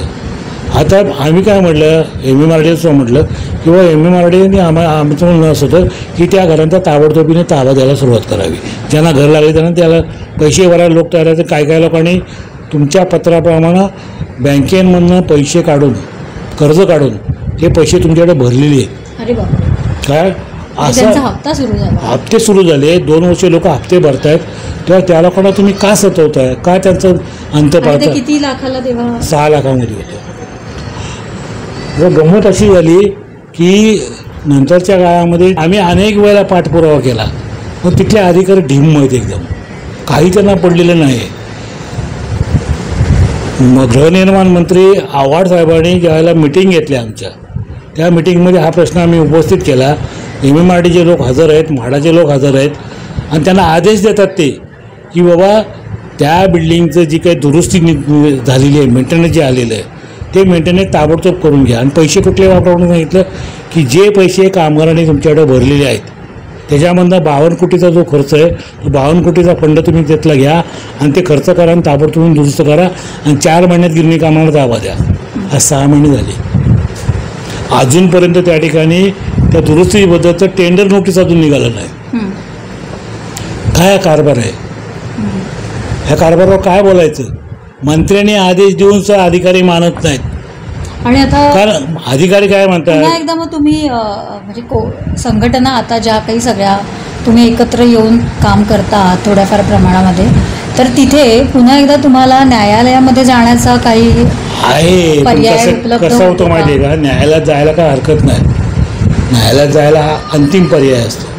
पण संघर्षाच्या मार्गातून चर्चात्मक रीतीने प्रश्न सुटले हां आणि तेच जास्त योग्य आहे, कारण या पद्धतीने प्रत्येकाचंच नुकसान होतं, वेळेचा आणि माझं तेच पैशांचा आमचं तेच अपव्यय. म्हणणं आहे. म्हणूनसाठी आम्ही कोर्टामध्ये जात नाही. हं. कोर्टामध्ये गेलं की त्या ठिकाणी मग ही मुद्दे निघतात, ते मुद्दे निघतात आणि सगळी रखडपट्टी होऊन पण जाते. संघटनांनी सुद्धा मला असं वाटतं की आता जे आपण म्हटलं की SRSच्या ज्या स्कीम आता नाईलाज आहे आमचा. MMRDच्या अगेन्स्ट आम्ही कोर्टामध्ये जायचा निर्णय घेतला आहे अच्छा की त्या घरांचा ताबा का देत नाही म्हणूनसाठी. आणि हे हप्ते जे आम्ही भरतोय अनेक मिटिंगमध्ये, त्याचं नुकसान कोण सहन करणार? हे हप्ते जे आम्ही भरतोय त्याचं व्याज कोण देणार? बरोबर. त्याचं व्याज तुम्ही आम्हाला द्यावं, ते माफ करायला त्या बँकांना सांगावं किंवा तुम्ही द्यावं आम्हाला. बरोबर. ही मागणी आम्ही त्यांच्याकडे करतोय. पण ते म्हणतात आता काय हे सगळं असं नाही होणार, तसं नाही होणार, असं म्हणून ते टोलवून लावत आहेत. आता आम्ही निर्णय घेतलेला आहे की जर 6 महिन्यामध्ये या घराचा ताबा नाही मिळाला तर आम्ही कोर्टामध्ये जाणार आहे. तो एक आहे. नंतर गंमत अशी आहे की आजसुद्धा ज्यावेळेला गिरणी कामगाराचा घरासाठी संघर्ष चालू आहे त्यावेळेला मी तुम्हाला अभिमानाने सांगेन की आमच्या 5 संघटना ज्या एकत्र आहेत त्या कोण आहे? जयश्री खाडीलकरांची एक संघटना आहे नवाकाळच्या, ही रयतराज संघटना म्हणून आहे, कामगार संघटना. तर त्यांची संघटना, नंतर आमची महाराष्ट्र गिरणी कामगार युनियन, नंतर गिरणी कामगार संघर्ष समिती दत्ता सोलकरांची, नंतर सेंचुरी मिल कामगार एकता मंच आणि राष्ट्रीय मिल मजदूर संघ, ह्या 5 संघटना एकत्र येऊन या प्रश्नावर गेली 10 वर्ष लढतोय. आता याच्यामधलं काय झालं की गंमत अशी की आमच्या ह्या मागण्या सतत राहिल्या. गेल्या महिन्यामध्ये पण आमचा एक मोठा मोर्चा झाला गिरणी कामगारांच्या घरासाठी. आता त्याच्यामध्ये एक झालं की आम्ही 2017मध्ये जी मुख्य सचिव आहेत महाराष्ट्राचे त्यांनी मिटिंग बोलवली होती आमची. ती एक कमिटी आहे आमची. कोण होतं सचिव? मुख्य सचिव कोण होतं नाव नाही मला माहिती, पण मुख्य सचिवांच्या अध्यक्षतेखाली कधीची ही गोष्ट? 2017 त्या सचिवांच्या याच्यामध्ये मिटिंगमध्ये त्यांच्या अध्यक्षतेखाली एक कमिटी नेमलेली आहे. त्यात कामगार प्रतिनिधी आहेत, नंतर तुमचे निरनिराळ्या विभागांचे सचिव आहेत. तर अशी ती आहे.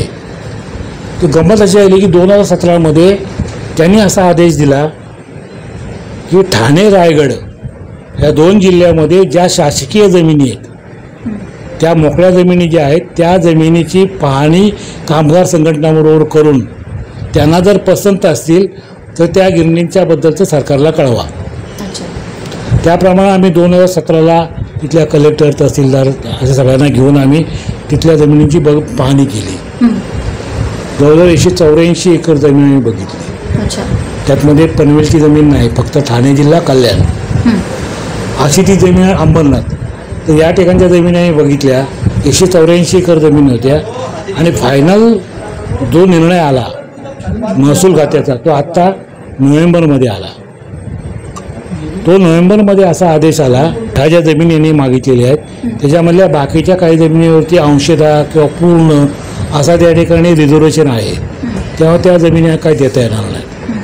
म्हणून ते रिझर्वेशनवाल्या जमिनी बाजूला ठेवून 110 एकर जमीन कल्याण, ठाणे आणि अंबरनाथ या ठिकाणी त्यांनी मंजुरी दिली.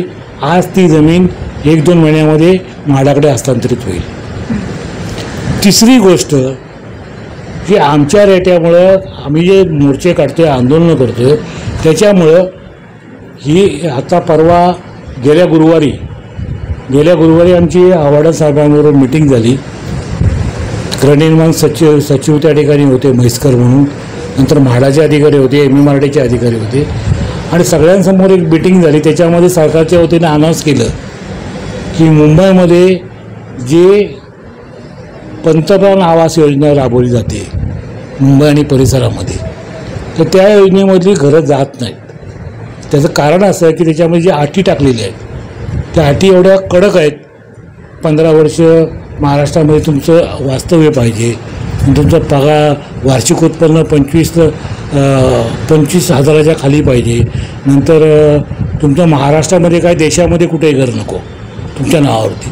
तर अशा अटीमध्ये कोणीच बसू शकत नाही. आणि त्यामुळे त्या घरांना अनेक वेळा त्यांनी हे काढलं की निविदा ते नोटीस काढल्या, लॉटरीचा निर्णय घेतला, पण तरी पण कोणी प्रतिसाद दिला नाही. तर अशा परिस्थितीमध्ये आज महाराष्ट्र, मुंबई आणि परिसरामध्ये जवळजवळ 80,000 घरं रिकामी आहेत आणि चांगली घरं आहेत. मी स्वतः बघितलेलं आहे. जे किती स्क्वेअर फीटची आहे ती घरं? 300 पासून 450. अच्छा, म्हणजे GR जो होता हां, आणि कार्पेट एरिया आहे. मी स्वतः ती घरं बघितलेली आहेत. कारण आमच्या एका मित्राच्या सांगण्यावरून आम्ही गेलो होतो. आम्हाला काय ती कल्पना नव्हती की ह्याचे नियम काय आहे. आणि आम्ही गेलो ती जमीन बघायला. कुठे कुठे आहे ती? याला डोंबिवलीला होती आणि स्टेशनपासून 10-15 मिनिटाच्या अंतरावर होती. ती घरं आम्ही बघितली. शिर्के कंस्ट्रक्शननी ती बांधलेली होती आणि ते आम्हाला त्यांनी शिर्केनीच आम्हाला निमंत्रित केलं येऊन बघा म्हणूनसाठी. आणि तुम्ही मागणी करा म्हाडाकडे, त्या म्हाडाच्या वतीने काम चालू आहे. आम्ही मागणी केली म्हाडाकडे. मग त्या ठिकाणी हे सगळं समोर आलं. ही पंतप्रधान आवास योजनेमधली घरं आहेत, त्यामुळे हे कुणालाही देता येत नाही. फक्त ह्या अटीमध्ये जे बसतो त्याला देता येईल. आम्ही गप्प बसतो. 1,500 घरं एका जागेवर होती. हा जर केंद्र सरकारचा नियम असेल तर आपल्याला त्या ठिकाणी काहीच करता येणार नाही. पण शेवटी माझं म्हणणं की नियम जे असतात ते नियम लोकांसाठी असतात, लोक नियमांसाठी नसावेत कायम, हे मला नेहमी वाटत आलेलं आहे. आता त्यात बदल झाला ना. आता बदल झाला. जे गुरुवारी मिटिंग झाली आमची आव्हाड साहेबांबरोबर, त्या मिटिंगमध्ये त्यांनी असं सांगितलं की मुख्यमंत्र्यांबरोबर चर्चा झाली आणि ही जी 80,000 घरं पडून आहेत ती आम्ही गिरणी कामावर द्यायचा निर्णय घेतलेला आहे. अरे चांगली गोष्ट. तो निर्णय त्यांनी घेतलेला आहे आणि त्या निर्णयाप्रमाणे आम्हाला सांगितलं की तुम्ही म्हाडाच्या अधिकाऱ्यांना बरोबर घ्या आणि म्हाडाच्या अधिकाऱ्यांना त्यांनी आदेश दिले या लोकांना त्या ठिकाणी घेऊन जा, त्यांच्या गाड्यांची व्यवस्था, खाण्यापिण्याची व्यवस्था सगळी करा आणि या लोकांना ती घरं दाखवा.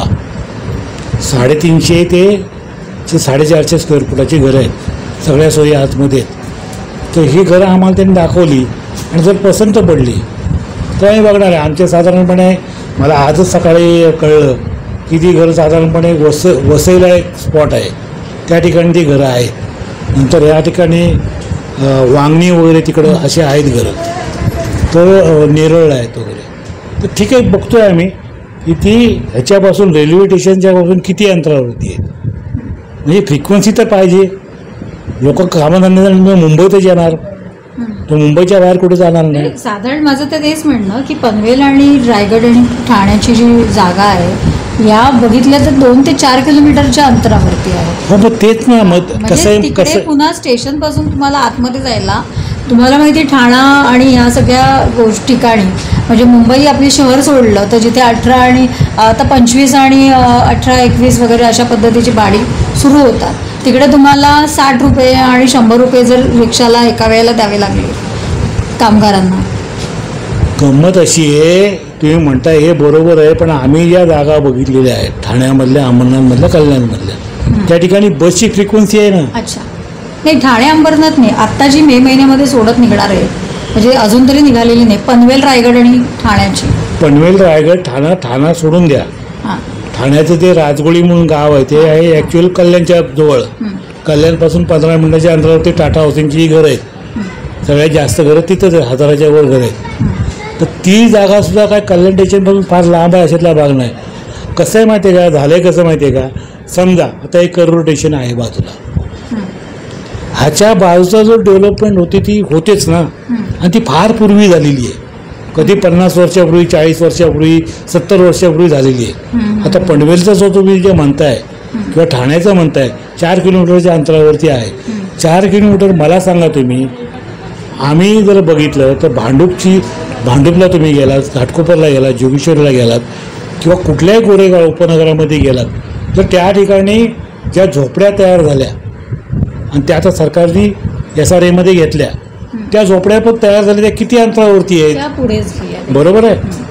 जवळपासची जागा होती, ज्याच्या मालकीने त्यांनी डेव्हलपमेंट केली, त्यामुळे ती जागा गेली, म्हणजे ती डेव्हलपमेंट तो खाजगी याचीच होती मालक होता जमिनीचा, त्याने डेव्हलपमेंट केली आणि त्या जागा गेल्या.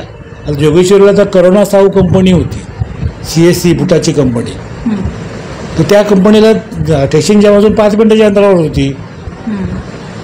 सरकारी जमीन होती ना, त्या खाजगी मालकाची जमीन होती ना. आज तिथं तुम्ही करोना साऊच्या जागेवर जर गेलात तर मोठं डेव्हलपमेंट झाले, कंपनी बंद पडली.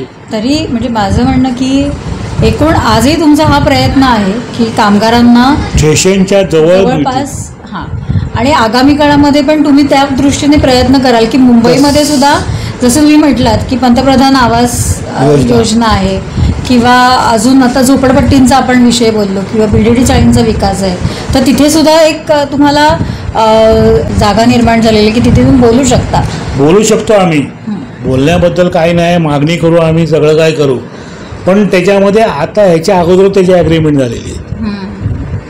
ह्याच्या अगोदरच म्हणजे डेव्हलपमेंट ज्या झाल्या त्या गेल्याच, पण यानंतर अनेक विकास तिन्ही ठिकाणच्या गेल्या, कितीतरी ठिकाणचा विकास झोपडपट्टी झोपडपट्टीचा पण झालेला आहे. त्या ठिकाणी भांडणं आहेत, त्याच्यामुळे तो रखडलेला आहे. त्या ठिकाणी कसं आहे माहिती आहे का, म्हणजे सांगायला अत्यंत वाईट वाटतं मला की आमच्या चाळींचा म्हणा मुंबईतल्या किंवा झोपडपट्ट्यांचा विकास होत जायला होतो. झोपडपट्टींचा होतो पण चाळींचा अजूनही झालेला नाही, होईल सुद्धा. माझं म्हणणं असं आहे की तिथल्या रहिवाशांची जर एकजूट असेल तर ते होतं, आणि अनेक उदाहरणं आहेत त्याच्याबद्दल. ते इथले नगरसेवक होते आमच्यातले विवेक खाडे, ते बाजूला 10 मिनिटाच्या अंतरावरती आहे. तर त्यांचं संभाजीनगर म्हणून चाळ होती त्या ठिकाणी, आजही आहे ते संभाजीनगर. त्या चाळीमध्ये ते राहत होते.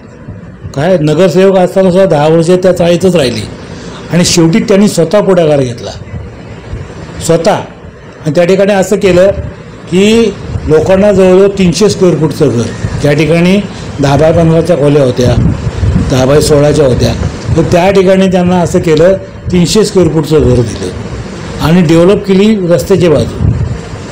ती त्या ठिकाणी डेव्हलपरनी ती घरं बांधली, त्यांना विकावी, पण आम्हाला त्या ठिकाणी फुकट घर दे, अशी तऱ्हेने ती योजना राबवली. आज तिथले सगळे रहिवासी खुश आहेत. तो मेंटेनन्स चार्ज म्हणजे मेंटेनन्स चार्जेस सुद्धा त्यांनी तो कॉपर फंड वगैरे त्यांच्याकडनं घेतलेला आहे, तो जबरदस्त घेतलेला आहे, आणि त्यामुळं तिथं भाडे लोकांना मेंटेनन्सचा चार्जेस फार कमी आहेत. तर अशा परिस्थितीमध्ये परवडतं आहे. पण आता कसं आहे माहिती आहे का, मी बघतो मुंबईमध्ये की अनेक ठिकाणी बिल्डर जातो की मी तुमच्या ह्याचं डेव्हलप करायला तयार आहे, किंवा कमिटी जाऊन त्याला अप्रोच होते आणि आणतात. पण ज्या वेळेला असं होतं त्यावेळेला एक गोष्ट होते मॅडम की ह्याच्यामधले इंटरेस्ट तयार होतात. मी जर कमिटीचा प्रमुख आहे किंवा 4 लोक माझ्या मागं आहे, माझा इंटरेस्ट तयार होतो. मला काय, माझं घर मोठं पाहिजे, ही वृत्ती आहे जी राजकारण्याने आमच्यामध्ये भिनवलेली आहे. तीच वृत्ती ती आहे. झोपडपट्ट्यांमध्ये सुद्धा आज जो विकास होत नाही त्याला कारण तेच आहे की तिथे एक उभा राहिला की दुसरा उभा राहतोय, अरे हे देणेवाला बरोबर नाही देत आहे, आपण दुसरा बिल्डर आहे असं म्हणून त्या झोपडपट्टीचं होत नाही, आणि सगळेजण आपला खिसा भरायच्या मागे लागलेले आहेत. आज तुम्हाला मी सांगतो, इथे बाजूला तुम्ही गेलात ना, आता 5 मिनिटाच्या अंतरावरती आहे, इराणी चाळ म्हणून होती, जवळजवळ 200 भाडेकरू तिथं होते, आणि चांगली होती चाळ, चांगली म्हणजे पडायला आली होती म्हणा. ती उचलली म्हाडांनी, ज्यावेळेला पडण्याला थोडी सुरुवात झाली, म्हाडांनी काय केलं, सगळ्या लोकांना घेतलं आणि ट्रान्झिट कॅम्पमध्ये नेऊन ठेवून दिलं. आज जवळजवळ 30 वर्ष झाली, त्यांना जागा नाही. म्हणजे काय, त्या ठिकाणी कमिटीच्या एका लोकांनी त्या ठिकाणी आला एक बिल्डर, दुसरा बिल्डर, म्हाडाकडनं डेव्हलपमेंट करून घ्यायचं नाही असं म्हणून त्यांनी आजपर्यंत त्या ठिकाणी काही झालेलं नाही. जागा पडू नये, मोकळी जागा आहे, फक्त त्या ठिकाणी कुणी अतिक्रमण करून झोपड्या बांधू नये म्हणून तिथे वॉचमन ठेवलेले. आपण स्वतःला कारणीभूत असतो. मी ज्यावेळेला समजा मी आता एक गिरणी कामगारांचा कार्यकर्ता म्हणून ज्यावेळेला काम करतो, गिरणी कामगारांना आज जवळ आपण 20,000 घरं मिळवून दिली किंवा 15,000 घरं मिळवून दिली, किंवा आज पनवेलची घरं आपण मिळवून देतोय. आता हे उद्या 110 एकरची जमीन आम्हाला ज्यावेळेला मिळेल त्यावेळेला 70,000 लोकांना घरं मिळतील. ही 80,000 घरं PMA फंडातली मिळत आहेत. ही सगळी ज्यावेळेला घरं मिळवून देतोय त्यावेळेला आम्ही कुठं असं म्हणतो का की मला त्याच्यातलं पहिलं घर द्या म्हणण्यासाठी? अजूनही तुम्ही कितीतरी नाही, आम्ही तसे आहोत. घरं मिळालेलीच नाही आता. नाही, तसं त्याच्यामागचं कारण असं आहे की ज्या वेळेला हे सगळं होत होतं, पहिली लॉटरी ज्यावेळेला 2012मध्ये निघाली आणि त्यावेळेला पृथ्वीराज चव्हाण मुख्यमंत्री होते काय, तर आम्ही मुख्यमंत्र्यांना काय म्हणालं की बाबा ठीक आहे तुम्ही लॉटरी काढताय सगळं काय ठीक आहे, पण ह्याच्यामध्ये जर मॅन्युअल जर निघणार असेल तर याच्यामध्ये फार मोठा गोंधळ आहे. कारण प्रत्येकजण पुढारी आहे, माझी म्हाडाच्या अधिकाऱ्यांची ओळख आहे, माझी मंत्रालयामध्ये ओळख आहे, असं प्रत्येक संघटनेची ओळख आहे आणि दलालांची पण आहे. तर अशा परिस्थितीमध्ये काय होईल, मॅन्युअल जेव्हा तुम्ही काढाल त्यावेळेला ते मॅनेज होईल. म्हणजे मी सांगितलेली नावं 100 लोकांची नावं ती त्याच्यामध्ये येतील, दुसऱ्याने कोणी सांगितली 50 लोकांची नावं ती त्याच्यामध्ये येतील.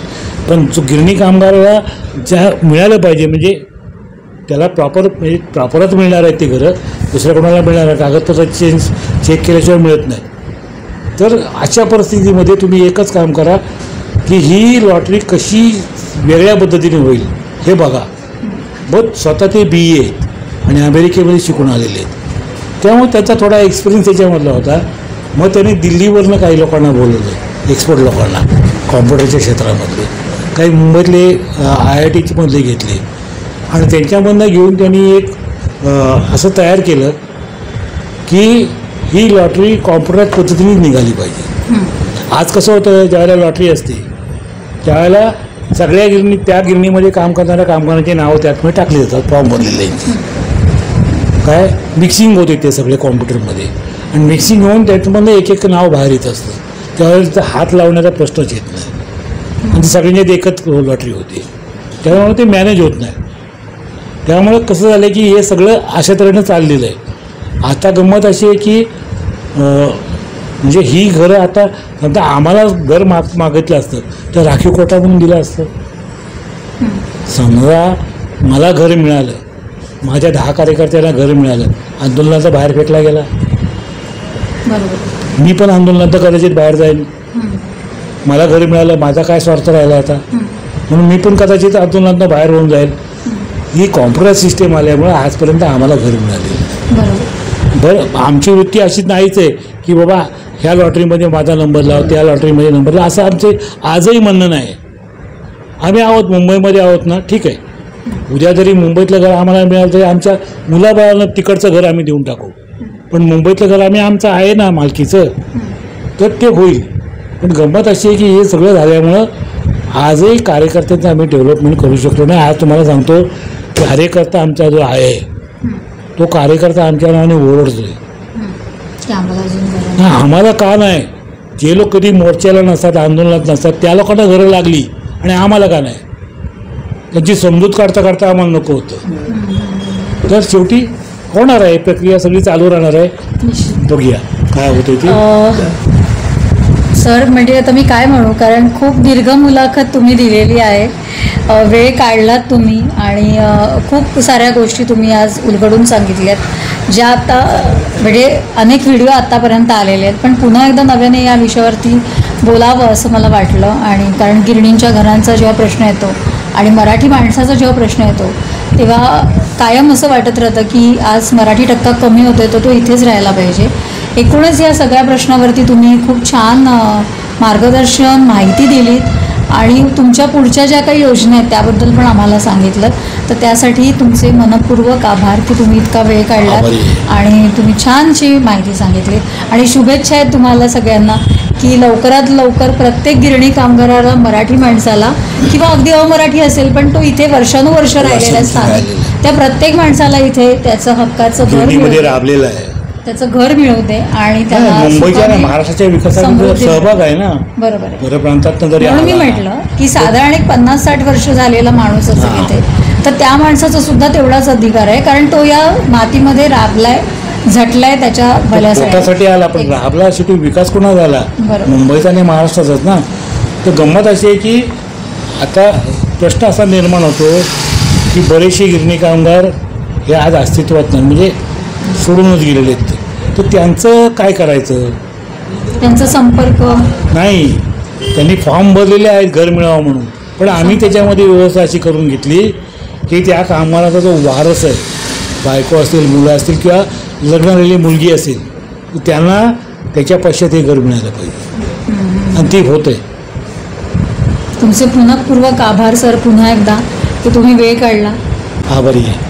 तर एकूण आपण जे पाहतो आहोत की गिरणी कामगारांचा सगळा संघर्ष आणि गेले 40 वर्ष त्यांच्या घरांसाठीचा जो संघर्ष आहे तो असंच भिलारे सर असतील किंवा दत्ता सामंत असतील तेव्हा इसवलकर सर असतील अशा कितीतरी जणांनी हा संघर्ष जो आहे हा आजही चालू ठेवलेला आहे. मशाल पेटत ठेवलेली आहे आणि म्हणून वेळोवेळी थेंबे थेंबे आपण म्हणूयात तर त्या कामगारांना त्यांचे अधिकार मिळत आहेत, यापुढेही ते मिळतील अशी आपण आशा करूयात. आणि पुन्हा एकदा सर तुमचे मनपूर्वक धन्यवाद.